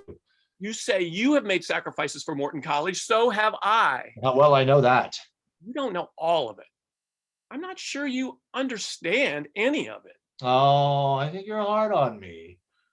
I spoke of the 10th anniversary. I was a young man then, just home from Athens. I don't know why I felt I had to go to Greece. I knew then that I was going to teach something within sociology, and I didn't want anything I felt about beauty to be left out of what I formulated about society. The Greeks. I remember you told me the Greeks were the passion of your student days. Not so much because they created beauty, but because they were able to let beauty flow into their lives, to create themselves in beauty. So, as a romantic young man, it seemed if I could go where they had been, what I had felt might take form. Anyway, I had a wonderful time there. Oh, what I wouldn't give to have again that feeling of life's infinite possibilities. Oh, a youthful feeling. I like youth. Well, I was just back visiting my sister here at the time of the 10th anniversary. I had a chance then to go to Harvard as instructor, a good chance, for I would have been under a man who liked me. But That afternoon, I heard your father speak about books. I talked to Silas Morton. I found myself telling him about Greece. No one had ever felt it as he felt it. It seemed to become of the very bone of him. Oh, I know how he used to do. He put his hands on my shoulders. He said, "Young man, don't go away. We need you here. Give us this great thing you've got." And so I stayed, for I felt that here was soil in which I could grow, and that one's whole life was not too much to give to a place with roots like that. Forgive me if this seems rhetoric. You make it hard for me. Don't you think I'd like to indulge myself in an exalted mood? And why don't I? I can't afford it, not now. Won't you have a little patience and faith? Faith that the thing we want will be there for us after we've worked our way through the woods. We are in the woods now. It's going to take our combined brains to get us out. I don't mean just Morton College. No, America. As to getting out, I think you are all wrong. Now, that's one of your sweeping statements, Holden. Nobody's all wrong. Even you aren't. In what ways am I wrong? From the standpoint of your Senator Lewis. He's not my Senator Lewis. He's the state's, and we have to take him as he is. Why he objects, of course, to your radical activities. He spoke of your defense of conscientious objectors. I think a man who is willing to go to prison for what he believes has stuff in him no college need turn its back on. Well, he doesn't agree with you, nor do I. And I think a society which permits things to go on, which I can prove go on in our federal prisons, had better stop and take a fresh look at itself. To stand for that and then talk of democracy and idealism, it shows no mentality, for one thing. I presume the prisons do need a cleaning up. As to Fred Jordan, you can't expect me to share your admiration. Our own Fred, my nephew, Fred Morton, went to France and gave his life. There's some little courage, Holden, in doing that. I'm not trying to belittle it, but he had the whole spirit of his age with him. Fortunate boy. The man who stands outside the idealism of his time takes a good deal upon himself, I should say. There isn't any other such loneliness. You know in your heart it's a noble courage. It lacks humility. Oh. And I think you lack it. I'm asking you to cooperate with me for the good of Morton College. Why not do it the other way? You say enlarge that we may grow. That's false. It isn't of the nature of growth. Why not do it in the way of Silas Morton and Walt Whitman, each man being his purest and intensest self? I was full of this fervor when you came in. I'm more and more disappointed in our students. They're empty, flippant. No sensitive moment opens them to beauty. No exaltation makes them what they haven't known they were. I concluded some of the fault must be mine. The only students I reach are the Hindus. Perhaps Madeline Morton, I don't quite make her out. I too must have gone into a dead stratum. But I can get back. Here alone this afternoon, I was back. I think we'll have to let the Hindus go. Go? Our best students? This college is for Americans. I'm not going to have foreign revolutionists come here and block the things I've spent my life working for. I don't seem to know what you mean at all. Why, that disgraceful performance this morning. I can settle Madeline all right. She should be here by now. But I'm convinced our case before the legislature will be stronger with the Hindus out of here. Well, I seem to have missed something. Disgraceful performance? The Hindus? Madeline? You mean to say you don't know about the disturbance out here? I went right home after the address, then came up here alone. Upon my word, you do lead a serene life. While you've been sitting here in contemplation, I've been to the police court trying to get my niece out of jail. That's what comes of having radicals around. What happened? One of your beloved Hindus made himself obnoxious on the campus, giving out handbills about freedom for India, howling over deportation. Our American boys wouldn't stand for it. A policeman saw the fuss, came up and started to put the Hindus in his place. Then Madeline rushes in and ended it with her pounding the policeman with her tennis racket. Madeline Morton did that? You seem pleased. Well, I am interested. Well, I'm not interested. I'm disgusted. My niece mixing up in a free-for-all fight and getting taken to the police station. It's the first disgrace we've ever had in our family. Wasn't there another disgrace? What do you mean?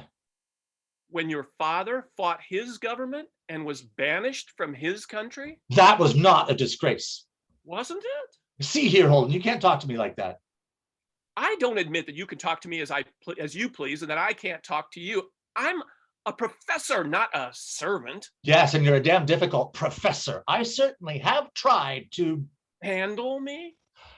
I ask you this. Do you know any other institution where you could sit and talk with the executive head as you have here with me? I don't know. Perhaps not. Then be reasonable. No one is entirely free. That's naive. It's rather egotistical to want to be. We're held by our relations to others, by our obligations to the ultimate thing. Come now, you admit certain dissatisfactions with yourself, so why not go with intensity into just the things you teach and not touch quite so many other things? I couldn't teach anything if I didn't feel free to go wherever that thing took me. 30 years ago, I was asked to come to this college precisely because my science was not in isolation, because of my vivid feeling of us as a moment in a long sweep, because of my faith in the greater beauty our further living may unfold. Excuse me, Miss Morton is here now, Mr. Fajevery. Oh, ask her to come up here in 5 minutes. I think we've thrown a scare into Madeline. I thought as long as she'd been taken to jail, it would be no worse for us to have her stay there a while. She's been held since 1 o'clock. That ought to teach her a reason. Is there a case against her? No, I got it fixed up. I explained it was just college girl foolishness, won't happen again. One reason I wanted this talk with you first, if I do have any trouble with Madeline, I want you to help me. Oh, I can't do that. You aren't running out and clubbing the police. Tell her she'll have to think things over and express herself with a little more dignity. I asked to be excused from being present while you talk with her. But why not stay in the library in case I should need you? Just take your books over to the East Alcove and go on with what you were doing when I came in. I fear I can hardly do that. As to Madeline... You don't want to see the girl destroy herself, do you? I confess I've always worried about Madeline. If my sister had lived... But Madeline's mother died, when she was just a baby. Her father, well, you and I talked that over just the other day, but there's no getting to him. Fred never worried me a bit, just the fine, normal boy. But Madeline, oh, it'll be all right. I haven't a doubt. And it'll be all right between you and me, won't it? Caution over a hardship of the road, then bigger things ahead. I shall continue to do all I can toward getting Fred Jordan out of prison. It's a disgrace to America that 2 years after the war closes, he should be kept there, much of the time in solitary confinement, because he couldn't believe in war. It's small, vengeful. It's the Russia of the czars. I shall do what is in my power to fight the deportation of Gurkul Singh. And certainly I shall have no stone unturned if you persist in your amazing idea of dismissing the other Hindus from college. For what, I ask you? Dismissed for what? Because they love liberty enough to give their lives to it? The day you dismiss them, burn our high-sounding manifesto, Mr. Fajevery, and admit that Morton College now sells her soul to the Committee on Appropriations. Well, you force me to be as specific as you are. If you do these things, I can no longer fight for you. Very well, then I go. Go where? I don't know at the moment. I fear you'll find it harder than you know. Meanwhile, what of your family? We will have to manage some way. It is not easy for a woman whose health is, in fact, whose life is a matter of the best care to manage some way. What is an intellectual position alongside that reality? You'll like, of course, to be just what you want to be, but isn't there something selfish in that satisfaction? I'm talking as a friend now. You must know that. You and I have a good many ties, Holden. I don't believe you know how much Mrs. Fajevery thinks of Mrs. Holden. She has been very, very good to her. And will be. She cares for her. And our children have been growing together. I love to watch it. Isn't that the reality? Doing for them as best we can, making sacrifices of every kind. Don't let some tenuous, remote thing destroy this flesh and blood thing. Honesty is not a tenuous, remote thing. There's a kind of honesty in selfishness. We can't always have it.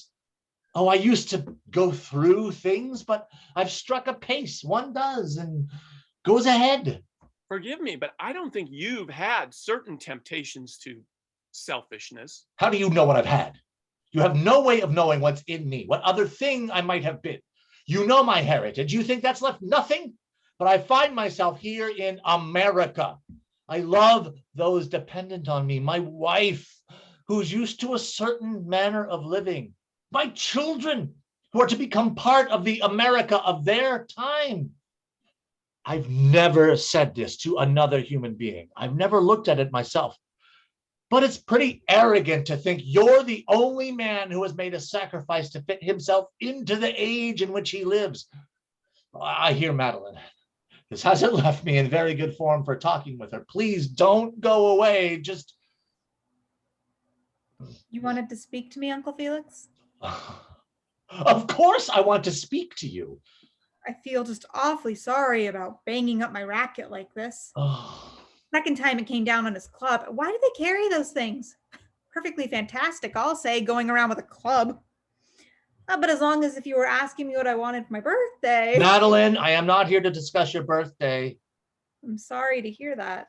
You don't seem much chastened. Chastened? Oh, is that the idea? Well, if you think that keeping a person where she doesn't want to be chastens her, I never felt less chastened than when I walked out of that slimy spot and looked across the street at your nice bank. I should think you'd hate to.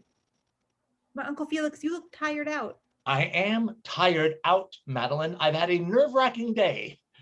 Isn't that too bad? Those speeches were so boresome, and that old senator person, wasn't he a stuff? But can't you go home now and let Auntie give you tea and... Madeline, have you no intelligence? Hasn't it occurred to you that your performance would worry me a little? I suppose it was a nuisance, and on such a busy day. But if you're going to worry, Horace is the one you should worry about. Why, he got it all up. He made me ashamed. And you're not at all ashamed of what you have done. Ashamed? What? No. Then you better be. A girl who rushes in and assaults an officer. But Uncle Felix, I had to stop him. No one else did. Madeline, I don't know whether you're trying to be naive or... Well, I'm not. I like that. I think I'll go home. I think you will not. It's stupid of you not to know this is serious. You could be dismissed from school for what you did. Well, I'm good and ready to be dismissed from any school that would dismiss me for that. Madeline, have you no love for this place? Yes, I have. And I don't know why I have. Certainly it's not strange. If ever a girl had a background, Morton College is Madeline Fijevery Morton's background. Do you remember your grandfather, Morton? Not very well. I couldn't bear to look at him. He shook so. Oh, how cruel. Cruel? Me cruel? Not just you. The way it passes, so fast it passes. I'm sorry. You see, he was too old then. I wish I could bring him back for a moment so you could see what he was before he shook so. He was a powerful man who was as real as the earth. He was strangely of the earth, as if something went from it to him. Queer, you should be the one to have no sentiment about him, for you and he. Sometimes when I'm with you, it's as if he were near. He had no personal ambition, Madeline. He was ambitious for the earth and its people. I wonder if you can realize what it meant to my father in a strange land where he might so easily have been misunderstood, pushed down, to find a friend like that. It wasn't so much the material things, though Uncle Silas was always making them right, and as if, hardly conscious what he was doing, so little it mattered. It was the way he got father, And by that very valuing, kept alive what there was to value. Why, he literally laid this country at my father's feet, as if that was what this country was for, as if it made up for the hard early things, for the wrong things. He must really have been a pretty nice old party. No doubt I would have hit it off with him all right. I don't seem to hit it off with the speeches about him. Somehow I want to say, oh, give it a rest. And that, I presume, is what you want to say to me. No, I didn't mean you, Uncle. Though, I was wondering how you could think you were talking on my side. What do you mean, my side? I don't know exactly. It's nice about him being of the earth. Sometimes when I'm out for a tramp, way off by myself, yes, I know. And I wonder if that doesn't explain his feelings about the Indians. Father told me how grandfather took it to heart about the Indians. He felt it as you'd feel it as if it were your brother. So he must give his choicest land to the thing we might become. Then I can lie under the same sod with the red boys and not be ashamed. Yes, that's really all right. All right. Well, I am not willing to let this man's name pass from our time, and it seems rather bitter that Silas Morton's granddaughter should be the one to stand in my way. Why, Uncle Felix, I'm not standing in your way. I wouldn't do that. I love the hill. I was thinking about it in jail. I got fuddled on direction in there, so I asked the woman who hung around which way was College Hill. Right through there, she said. A blank wall. I sat and I looked through that wall a long time. It was all kind of funny. Then later she came and told me, you were out there. And I thought it was corking of you to come and tell them they couldn't put that over on College Hill. And I know Bakshish will appreciate it too. I wonder where he went. Went? I fancy he won't go much of anywhere tonight. What do you mean? Why, he's held for his hearing, of course. You mean you came and just got me and left him there? Certainly. Then I'll have to go and get him. Madeline, don't be so absurd. You don't get people out of jail by stopping in and calling for them. But you got me. Because of years of influence. At that, it wasn't simple. Things of this nature are pretty serious nowadays. It was only your ignorance got you out. I do seem ignorant. Ugh. While you were fixing it up for me, why didn't you arrange for him too? Because I am not in the business of getting foreign revolutionists out of jail. But he didn't do as much as I did. It isn't what he did. It's what he is. We don't want him here. Well, I guess I'm not for that. May I ask you why you have appointed yourself guardian of these strangers? Perhaps because they are strangers. Well, they're the wrong kind of strangers. Is it true that the Hindu who was here last year is to be deported? Is America going to turn him to the government he fought? I have an idea they will all be deported. I'm not so sorry this thing happened. It will get them into the courts, and I don't think they have money to fight. Gee, I think that's rotten. Quite likely your inelegance will not affect it one way or the other. I'm 21 next Tuesday. Isn't it on my 21st birthday I get that money Grandfather Morton left me? What are you driving at? Well, they can have my money. Are you crazy? What? What are these people to you? They're people from the other side of the world who came here believing in us, drawn from the far side of the world by things we say about ourselves. Well, I'm going to pretend, just for fun, that the things we say about ourselves are true. So if you'll arrange so I can get it, Uncle Felix, as soon as it's mine. And this is what you say to me at the close of my years of trusteeship. If you could know how I've nursed that little legacy along until now, it is... I shall not permit you to destroy yourself. I don't see how you can keep me from destroying myself. It's incredible. Has my house been nothing to you all these years? I've had my best times at your house. Things wouldn't have been very gay for me without you all, though Horace gets my goat. And does your Aunt Isabel get your goat? I love Auntie. You know that. What has this got to do with that? So you're going to use Silas Morton's money to knife his college. Oh, Uncle Felix, that's silly. It's a long way from silly. You know a little about what I'm trying to do. This appropriation that would assure our future.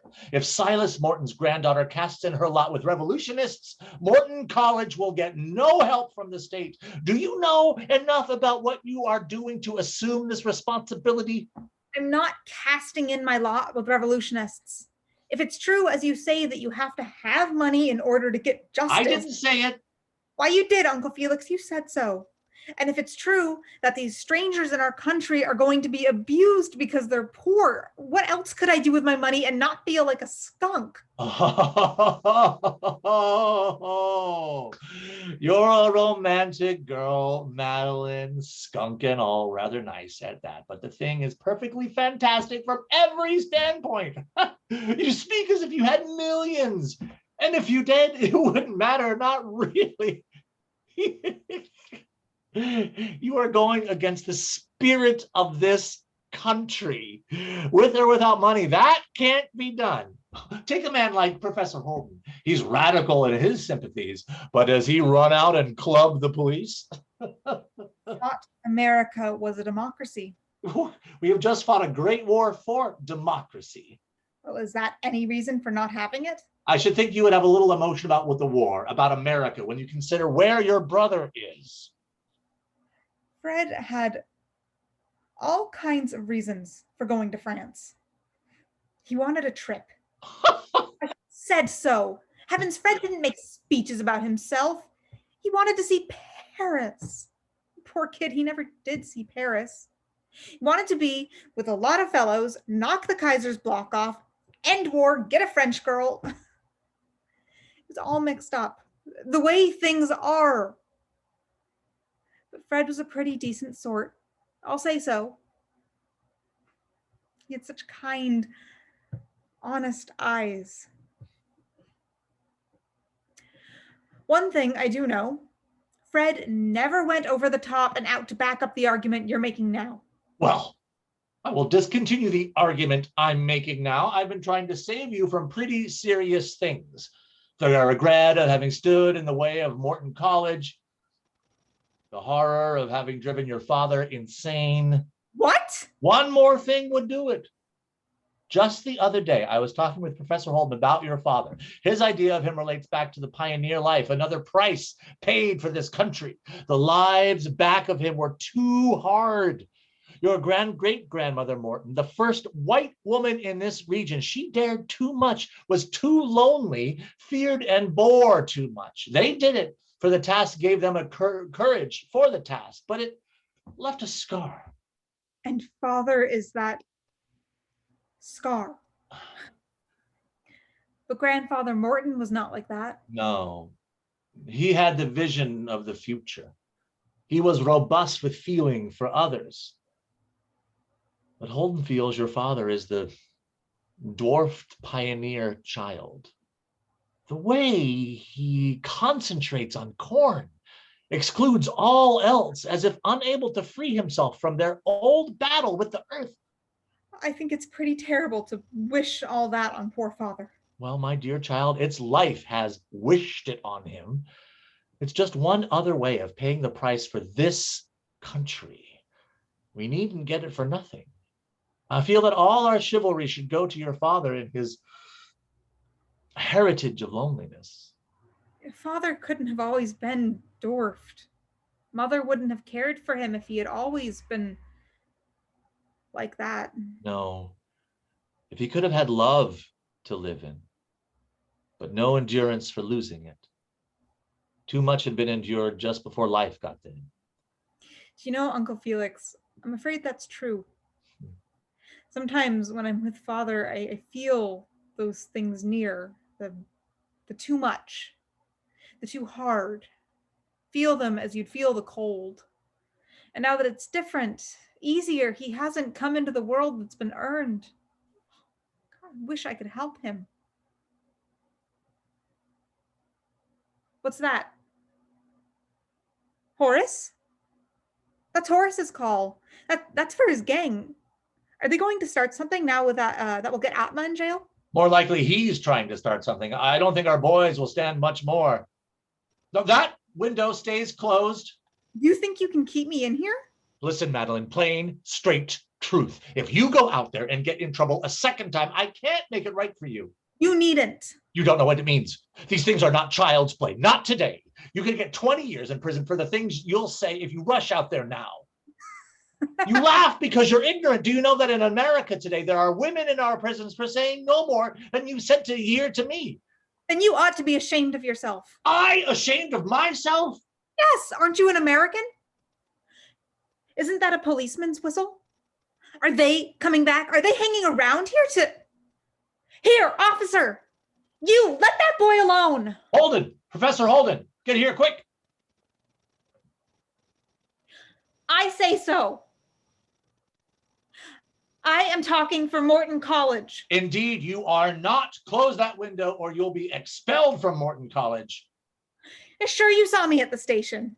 And you'll see me there again if you come bullying around here. You're not what this place is for. My grandfather gave this hill to Morton College, a place where anybody from any land can come and say what he believes to be true. But you poor simp, this is America. Beat it from here. Atma, don't let him take hold of you like that. He has no right to... Oh, let me down there. Holden, bring her to her senses. Stand there. Don't let her pass. You think you can keep me in here with that going on out there?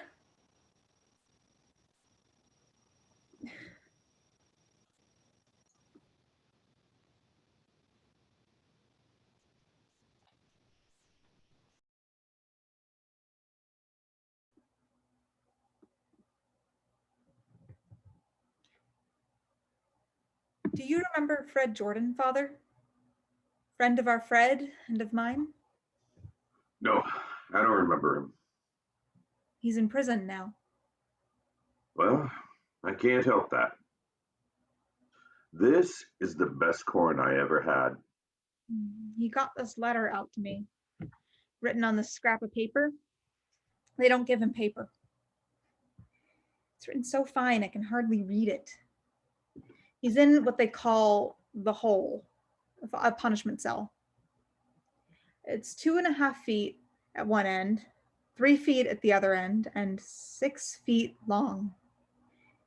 He'd been there 10 days when he wrote this. He gets 2 slices of bread a day. He gets water, that's all he gets. This because he bawled the deputy warden out for chaining another prisoner up by the wrists. Well, he'd better mind it his own business. And you better mind yours. I've got no money to spend in the courts. I'll not mortgage this farm. It's been clear since the day my father's father got it from the government, and it stays clear till I'm gone. It grows the best corn in the state. That's corn in the Mississippi Valley, not for anything. You hear me? When I mortgaged this farm, my father handed down to me. Father, I'm not asking you to. And go and see your Uncle Felix.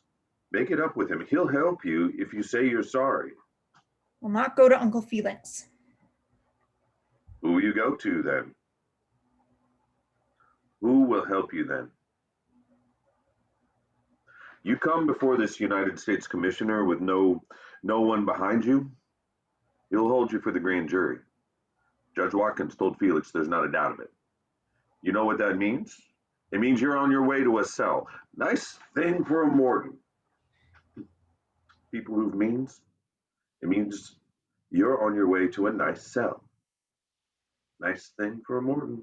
People who've had their own land since we got it from the Indians. What's the matter with your uncle?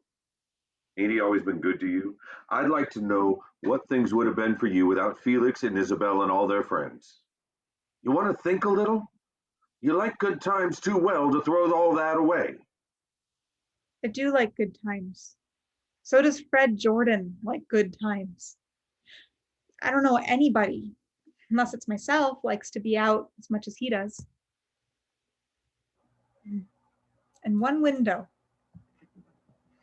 too high up to see out of. Hello, Emil.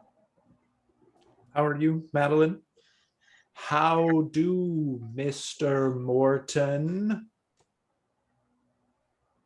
Well, I'm just up from the courthouse. Looks like you and I might take a ride together, Madeline. You come before the commissioner at 4. What have you got to do with it? Oh, Emil has a courthouse job now, Father. He's part of the law. Well, he's not going to take you to the law. Anybody else, not Emil Johnson. Right, Father, why not, Emil? Since I'm going, I think it's nice to go in with someone I know, with a neighbor like Emil. If this is what he lived for, if this is why. It's too bad anybody has to take Madeline in. I should think your uncle could fix it. And with your father taking it like this, that's fine corn, Mr. Morton. My corn's getting better all the time. But I'd like to get some of this for seed. You get my corn?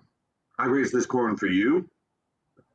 If I could make the wind stand still, I want to turn the wind around. Father, I don't understand at all. Don't understand. Nobody understands. God damn the wind. Well, I'll go. Too bad. Well, I was saying, I have to go on to Beard's Crossing. I'll stop for you on my way back. Couldn't you telephone your uncle? He could do something. You don't know what you're going up against. You heard what the Hindus got, I suppose?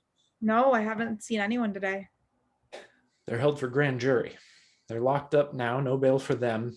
I've got the inside dope about them. They're going to get what this country can hand them. Then, after we've given them a nice little taste of prison life in America, they're going to be sent back home to be, well, seeing what India can treat them to. Why are you so pleased about this, Emil? Pleased? It's nothing to me. I'm just telling you. Guess you don't know much about the Espionage Act, or you'd go and make a nice little friendly call on your uncle. When your case comes to trial and Judge Lennon may be on the bench, whew, he's one fiend for Americanism. But if your uncle was to tell the right parties that you're just a girl and didn't realize what you were saying... I did realize what I was saying, and every word you've just said makes me know I meant what I said. I said if this was what our country has come to, then I'm not for our country. I said that, and plenty more, and I'll say it again. Well, gee, you don't know what you're saying. I do know what it means, but it means not being a coward. Well, Lord, you can't say everything you think. If everybody did that, things would be worse off than they are now. Once in a while, you have to say what you think or hate yourself. Well, then hate yourself. No, thank you. It spoils my fun. Well, looky here, Madeline. Aren't you spoiling your fun now? Your girl likes to be out. And I seen you from our place with this one and that one, sometimes all by yourself, striking out over the country as if you was crazy about it. How'd you like to be where you couldn't even see out? There oughtn't to be such places. Oh, well, Jesus, if you're going to talk about that, you can't change the way things are. Why can't I? Well, say, who do you think you are? I think I'm an American. And for that reason, I think I have something to say about America. America will lock you up for your pains. All right. If it's come to that, maybe I'd rather be a locked up American than a free American. I don't think you'd like the place, Madeline. There's not much tennis played there. Jesus, what's Hindus? You aren't really asking Jesus, are you, Emil? You mightn't like his answer. Take a tip. Telephone your uncle.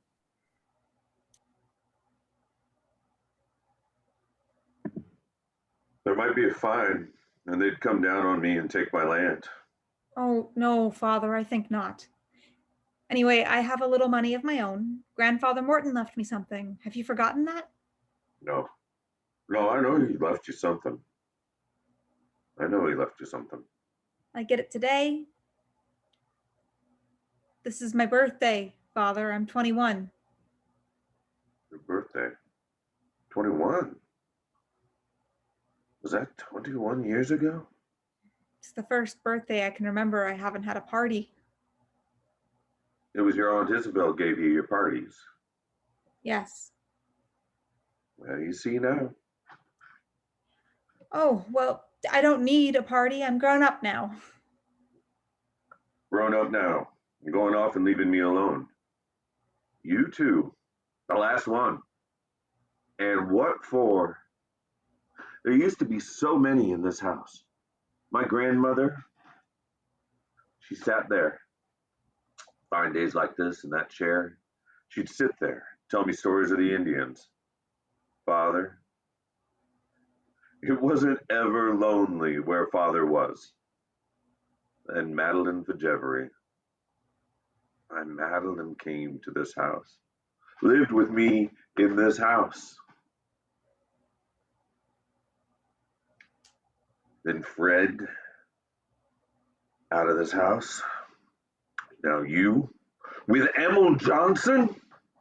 Don't let him touch my corn. If he touches one kernel of this corn. I wonder where he went. How do I know he went where he said he was going? I don't know. Is that south bin's locked? Father. I'll find out. How do I know what he's doing? Oh, Auntie, I'm glad you came. It's my birthday and I'm lonely. You dear little girl. Don't I know it's your birthday? Don't think that one day will ever go by while your Aunt Isabel's around. Just see what's here for your birthday. Oh, what is it? Foolish child, open it and see. Oh, Aunt Isabel, that was dear of you. I shouldn't have thought you'd quite do that. I couldn't imagine Madeline without a racket, but be a little careful with it, Madeline. It's meant for tennis balls. Oh, it's a peach. I wonder where I'll play now. Why, you'll play on the courts of Morton College. Who has a better right? Oh, I don't know. It's pretty much balled up, isn't it? Yes, we'll have to get that straightened out. It was really dreadful of you, Madeline, to rush out a second time. It isn't as if they were people who were anything to you. But Auntie, they are something to me. Oh dear, that's what Horace said. What's what Horace said? That you must have a case on one of them. Well, that's what Horace would say. That makes me sore. I'm sorry I spoke of it. Horace is absurd in some ways. He's No, he isn't. He's a headstrong boy, but a very loving one. He's dear with me, Madeline. Yes, you are good to each other. Of course we are. We'd be a pretty poor sort if we weren't. And these days we have to stand together. All of us who are the same kind of people must stand together because the thing that makes us the same kind of people is threatened. Don't you think we're rather threatening it ourselves, Auntie? Why, no, we're fighting for it. Fighting for what? For Americanism, for democracy. Horace is fighting for it? Well, Horace does go at it as if it were a football game, but his heart's in the right place. Somehow I don't seem to see my heart in that place. In what place? Where Horace's heart is. It's too bad you and Horace quarrel. But you and I don't quarrel, Madeline. No, you and I don't quarrel. Funny child, do you want us to? Have some fudge, Auntie.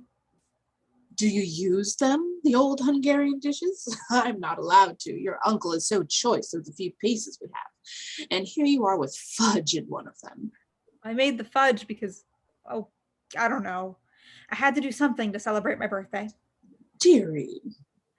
And then that didn't seem to make a birthday. So I happened to see this way up on a top shelf, and I remembered that it was my mother's. It was nice to get it down and use it, almost as if Mother was giving me a birthday present. And how she would have loved to give you a birthday present. It was her mother's, I suppose, and they brought it from Hungary. Yes, they brought only a very few things with them and left, oh, so many beautiful ones behind. Rather nice of them, wasn't it? To leave their own beautiful things, their own beautiful life behind, simply because they believed life should be more beautiful for more people. Yes. Well, now, as to the birthday, what do you suppose Sarah is doing this instant? Putting red frosting on white frosting? Madeline. And what do you suppose Horace is doing? running around buying 21 red candles, 22, one to grow on, big birthday cake, party tonight. But Auntie, I don't see how I can be there. Listen, dear, now we've got to use our wits and all pull together. Of course, we'd do anything in the world rather than see you left to outsiders. I've never seen your uncle as worried, and truly, Madeline, as sad. Oh, my dear, it's these human things that count. What would life be without the love we have for each other? The love we have for each other? Why, yes, dearest. Don't turn away from me, Madeline. Don't be strange. I wonder if you realize how your uncle has worked to have a life a happy thing for all of us. Be a little generous to him. He's had this great burden of bringing something from another day on into this day. It is not as simple as it may seem. He's done it as best he could. It will hurt him as nothing has ever hurt him if you now undo the work of his life. Truly, dear, do you know enough about it to do that? Another thing, people are a little absurd out of their own places. We need to be held in our relationships against our backgrounds, or we are, I don't know, grotesque. Come now, Madeline, where's your sense of humor? Isn't it a little absurd for you to leave home over India's form of government? Not India. It's America. A sense of humor is nothing to hide behind. I knew I wouldn't be a success at world affairs, but I'll leave that to Professor Holden. They've driven on to the river. They'll be back for me. And then he wants to stop in for a visit with you while I take Mrs. Holden for a further ride. I'm worried about her. She doesn't gain strength at all since her operation. I'm going to try keeping her out in the air all I can. It's dreadful about families. Dreadful? Professor Holden's devotion to his wife is one of the most beautiful things I've ever seen. And is that all you see in it? You mean the responsibility it brings? Oh, well, that's just what life is. Doing for one another, sacrificing for one another. I hope I never have a family. Well, I hope you do. You'll miss the best part of life if you don't. Anyway, you have a family. Where is your father? I don't know. I'd like to see him. There's no use seeing him today. He's strange. Shut in. Afraid something's going to be taken from him. Poor Ira. So much has been taken from him. And now you. Don't hurt him again, Madeline. He can't bear it. You see what it does to him. He has the wrong idea about things. The wrong idea. Oh, my child. That's awfully young and hard. It's so much more deep than that. Life has made him into something he can't escape. Well, I don't want to be made into that thing. Of course not, but you want to help him, don't you? Now, dear, about your birthday party. United States Commissioner is giving me my birthday party. Well, he'll have to put his party off. Your uncle has been thinking it out. We're to go to his office and you'll have a talk with him and Judge Watkins. He's off that state Supreme Bench now, practicing again. And as a favor to your uncle, he will be your lawyer. You don't know how relieved we are for this, for Judge Watkins to do anything he wants to practically. Then you and I will go on home, call up some of the crowd to come and dance tonight. We have some beautiful new records. There's a Hungarian waltz and... What's the price of all of this, Auntie? You mean, why simply say you felt sorry for the Hindu students because they seemed rather alone, that you hadn't realized what they were, hadn't thought out what you were saying. And that I'm sorry and will never do it again. I don't know that you need to say that. It would be gracious, I think, to indicate it. I'm sorry you had the cake made. I suppose you can eat it anyway. I can't eat it. Why, Madeline? Auntie, dear, I'm sorry if I hurt your feelings. They've been good birthday cakes, haven't they, Madeline? I don't know what I'd have done without them. Don't know what I will do without them. I don't see it. Don't try to. Please don't see it. Just let me go on helping you. That's all I ask. Aw, dearie, I held you when you were a little baby without your mother. All those years count for something, Madeline. There's just nothing to life if the years of love don't count for something. I think I hear them, and here we are weeping like two idiots. Professor Holden was hoping you'd take a tramp with him. Wouldn't that do you some good?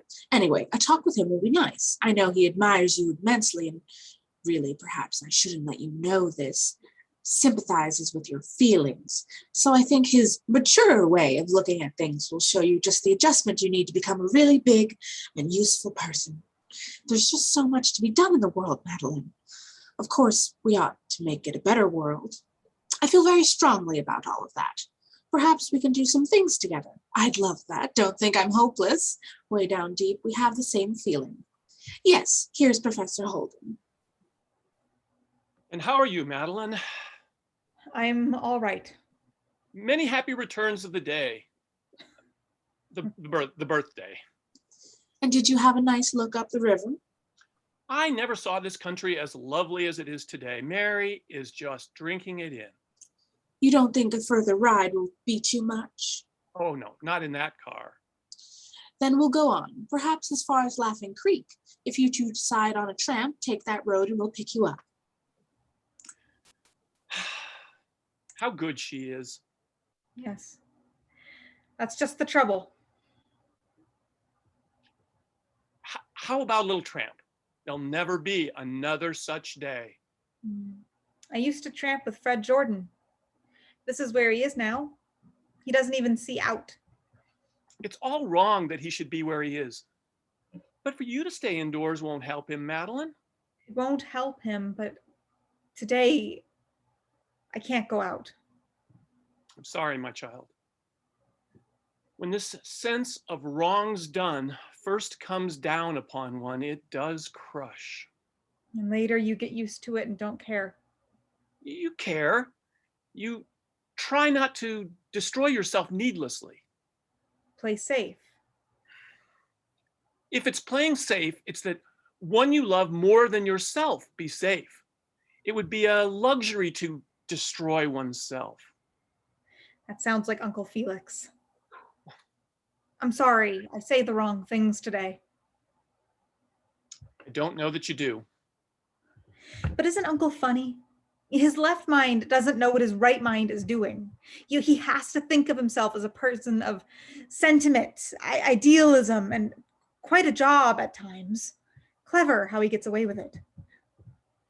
The war must have been a godsend to people who were in danger of getting onto themselves. But I should think you couldn't fool all of yourself all the time. You don't. Grandfather Morton made this table. I suppose he and Grandfather Fajevery used to sit here and talk. They were great old pals. Yes. How beautiful the hill must have been before there was a college there. Did you know Grandfather Morton? Yes, I knew him. I had a wonderful talk with him once about Greece and the cornfields and life. I'd have liked to have been a pioneer.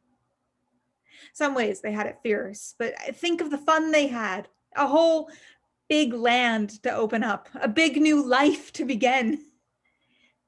Why did so much of it get shut out? Just a little way back. Anything might have been. What happened? It got set too soon. And why did it? Prosperous, I suppose. That seems to set things, set them in fear. Silas Morton wasn't afraid of Felix Fajevery, the Hungarian revolutionist. He laid this country at that refugee's feet. And that's what Uncle Felix says himself with the left half of his mind. Now the Hindu revolutionists. I took a walk late yesterday afternoon. Night came, and for some reason, I thought of how many nights have come. Nights the earth has known long before we knew the earth. The moon came up, and I thought of how moonlight made this country beautiful before any man knew that moonlight is beautiful. It gave me a feeling of coming from something a long way back, moving toward what will be here when I'm not here, moving. We seem here now in America to have forgotten we're moving. Think it's just us, just now. course, that would make us afraid and ridiculous. Your Aunt Isabel, did she go away and leave you? She's coming back. For you? She wants me to go with her. This is Professor Holden, Father. How do you do, Mr. Morton? How do? When's she coming back? Soon. And then you're going with her? I don't know. I say you go with her. You want them all to come down on us? What are you here for? Aunt Isabel brought Professor Holden, Father. Oh, well, then you tell her what to do. You make her do it. Father's like something touched by an early frost. Yes. But do you know, Madeline, there are other ways of that happening, touched by an early frost. I've seen it happen to people I know, people of fine and daring mind. They do a thing that puts them apart. It may be the big brave thing, but the apartness does something to them. I've seen it many times, so many times. I fear for you. You do this thing and you'll find yourself with people who in many ways you don't care for at all. Find yourself apart from people who are in most ways your own people. You're many-sided, Madeline. I don't know about it's all going to one side. I hate to see you so young close a door on so much of life. I'm being just as honest with you as I know how. I myself am making compromises to stay within. I don't like it, but there are reasons for doing it. I can't see you leave that main body without telling you all it is you are leaving. It's not a clean-cut case. The side of the world or the side of the angels. I hate to see you lose the fullness of life. I'm sorry. I was listening to what you were saying, but all the time something else was happening. Grandfather Morton, big and terrible, he was here. And he went to that walled up hole in the ground where they keep Fred Jordan on bread and water because he couldn't be a part of nations of men killing each other. And Silas Morton, only he was all that is back of us, tore open that cell. It was his voice tore it open, and his voice as he cried, "God damn you, this is America!" I'm sorry. It should have happened while you were speaking. Won't you go on? That's a pretty hard thing to go on against. I can't go on. You were thinking of leaving the college and then decided to stay? And you feel there's more fullness of life for you inside the college than outside? No, not exactly. It's very hard for me to talk to you. Perhaps we needn't do it. I'm staying for financial reasons. You don't think that having to stay within, or deciding to rather, makes you think these things of the blight of being without? I think there is danger to you in so young becoming alien to society. As great as the danger of staying within and becoming like the thing I'm within? You wouldn't become like it. Why wouldn't I? That's what it does to the rest of you. I don't see it, this fullness of life business. I don't see that Uncle Felix has got it, or even Aunt Isabel, and you. I think that in buying it, you're losing it. I don't think you know what a cruel thing you are saying. There must be something pretty rotten about Morton College if you have to sell your soul to stay in it. You don't sell your soul, you persuade yourself to wait. You've had a talk with Uncle Felix since that day in the library you stepped aside for me to pass. Yes, and with my wife's physician. If you sell your soul, it's to love you sell it. It's strange. It's love that brings life along, and then it's love that holds life back. Leaving me out of it. I'd like to see you give yourself a little more chance for detachment. You need better intellectual equipment if you're going to fight the world you find yourself in. I think you will count for more if you wait. And when you strike more maturely. Detachment. This is one thing they do at that place. I chain them up to bars, just like this. 8 hours a day, day after day. Just hold your arms up like this 1 hour, then sit down and think about detachment. Don't cry. No, not in this house. I can't. Your aunt and uncle will fix it up. The law won't take you this time, and you won't do it again. What does that matter what they do to me? What are you crying about then? It's the world. It's World. If that's all you've got to cry about, tell her that's nothing to cry about. What's the matter with you, Madeline? That's crazy, crying about the world. What good has ever come to this house through caring about the world? What good's that college? Better we had that hill. Why is there no one in the house today but me and you? Where's your mother? Where's your brother? The world. I think your father would like to talk to you. I'll go outside, walk a little, and come back for you with your aunt. You must let us see you through this, Madeline. You couldn't bear the things it would bring you to. I see that now. You're worth too much to break. I don't want to talk to you. What good comes of talking? But not with Emil Johnson. That's not what your mother died for. Father, you must talk to me. What did my mother die for? No one has ever told me about her except that she was beautiful, not like other people here. I got a feeling of something from far away, something from long ago, rare. Why can't Uncle Felix talk about her? Why can't you? Wouldn't she want me to know her? Tell me about her. It's my birthday and I need my mother.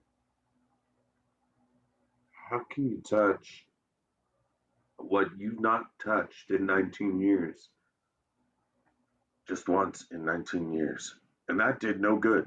Try, even though it hurts. Didn't you used to talk to her? Well, I'm her daughter. Talk to me, even though it hurts. What is she to do with Emil Johnson?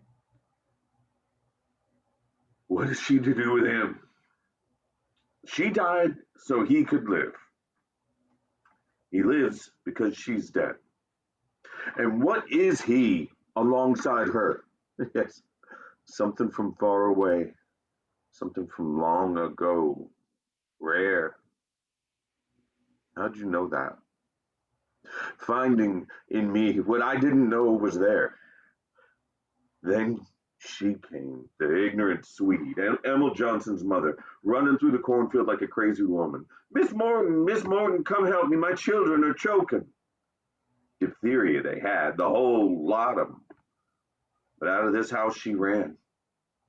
My Madeline, leaving you, her own baby, running as fast as she could through the cornfield after that immigrant woman. She stumbled in the rough field, fell on her knees. That was the last I saw of her.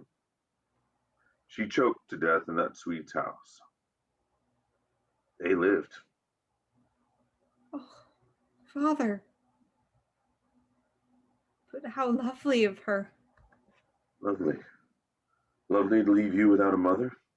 Leave me without her after I'd had her? Wasn't she worth more than them? Yes. She was worth so much that she never stopped to think about how much she was worth. If you'd known her, you couldn't take it like that. And now you cry about the world. That's what the world is, all coming to nothing. My father used to sit there at that table and talk about the world. My father and her father, they thought it was all for something. That what you were went on into something more than you. That's the talk I always heard in this house. But it's just talk. The rare thing that came here was killed by the common thing that came here. Just happens. It happens cruel. Look at your brother. Gone. Like that. I told him not to go to war. He didn't have to go. They'd been glad enough to have him stay here on the farm, But no, he must make the world safe for democracy. Well, you see how safe he made it, don't you? Now I'm alone on the farm and he buried on some Frenchman's farm. That is, I hope they buried him. I hope they didn't just... Oh, Father, of course not. I know they did. How do you know? What do they care once they got him? He talked about the world. Better world, end war. Now he's in his grave. I hope he is. And look at the front page of the paper. No such thing. War to end war. But he thought there was, Father. Fred believed that. So what else could he do? He could have minded his own business. No. Oh, no. It was fine of him to give his life to what he believed should be. A light in his eyes as he talked of it. Now, eyes gone, and the world he died for all hate and war. Waste. Waste. Nothing but waste. The life of this house. My folks today laughed to hear my father talk. He gave his best land for ideas to live. Thought it was going to make us a better people. What was his word? Aspiration. Look at your friend, young Jordan.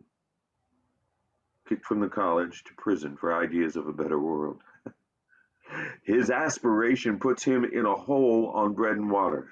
So mind your own business. That's all that's so in this country. I told your brother all that the night I tried to keep him. Told him about his mother, to show what come to run into other folks. And he said, standing right there, eyes all bright, he said, golly, I think that's great. And then he walked out of this house.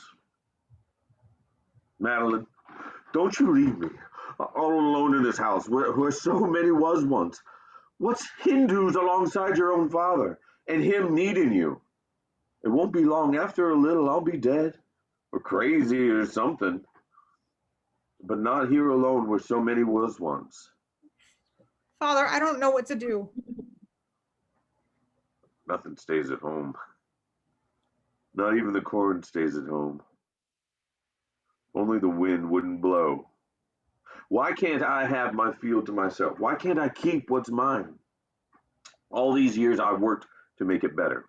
I wanted it to be the most that it could be. My father used to talk about the Indians, how our land was their land and how we must be more than them. He had his own ideas of being more. Well, what's that come to?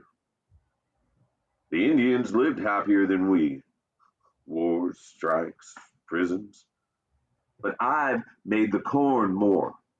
This land that was once Indian maize now grows corn. I'd like to have the Indians see my corn. I'd like to see them side by side. Their Indian maize, my corn. How'd I get it? By thinking, always trying, changing, caring. Plant this corn by that corn, and the pollen blows from corn to corn. The golden dust, it blows from the sunshine and of nights. Blows from corn to corn like a gift. No, you don't understand it. But corn don't stay what it is. You can make it anything, according to what you do, according to the corn it's alongside. That's it. I want it to stay in my field. It goes away. The prevailing wind takes it on to the Johnsons, them Swedes that took my Madeline. I hear it all nights when I can't help myself. And in the sunshine, I can see it. Pollen, soft golden dust to make new life, going on to them. And them too ignorant to know what's making their corn better. I want my field to myself. What did I work all my life for? Work that's had to take the place of what I lost. Is that to go to Emil Johnson? No. The wind shall stand still. I'll make it. I'll find a way. Let me alone and I'll think it out. Let me alone, I say. Ready, dear? It's time for us to go now. I'm going in with Emil Johnson. Why, Madeline, we thought you'd go with us. No. I have to be the most I can be. I want the wind to have something to carry. I don't understand. The world is all a moving field. Nothing is to itself. If America thinks so, America is like father. I don't feel alone anymore. The wind has come through, wind rich from lives now gone.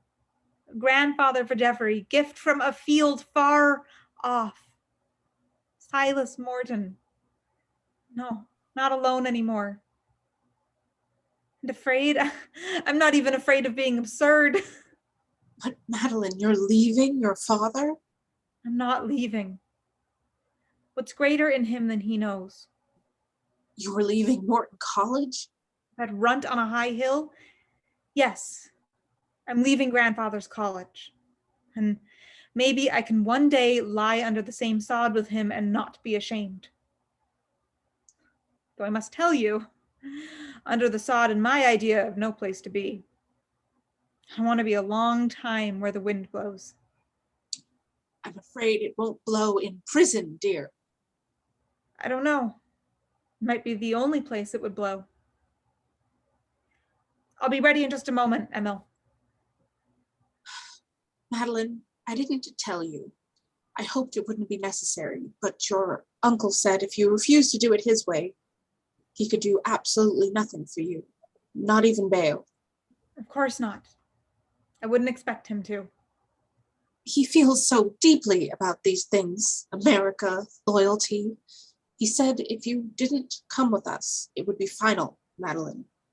Even between you and me. I'm sorry, Auntie. You know how I love you. But Father has been telling me about the corn. It gives itself away all the time. The best corn a gift to other corn. What you are, it doesn't stay with you. Then be the most you can be, so life will be more because you were. Oh, do that. Why do we three go apart? Professor Holden, his beautiful trained mind. Aunt Isabel, her beautiful love. Love that could save the world if only you'd throw it to the winds. Why?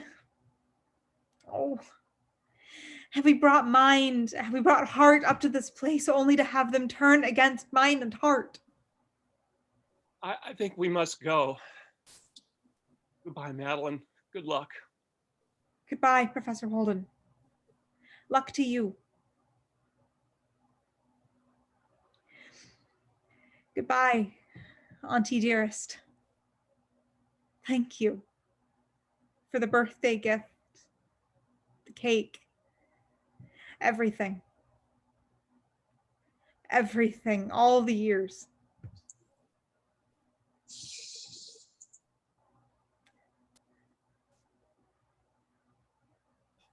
You better go with them, Madeline. It'd make it better for you. Oh, no, it wouldn't. I'll be with you in an instant, Emil. I want to say goodbye to my father. Gee, this is great corn. It is. Isn't it, Emil? None like it. Didn't you say your corn is getting better? Oh, yes. I raise better corn every year now. That's nice. I'll be right out, Emil.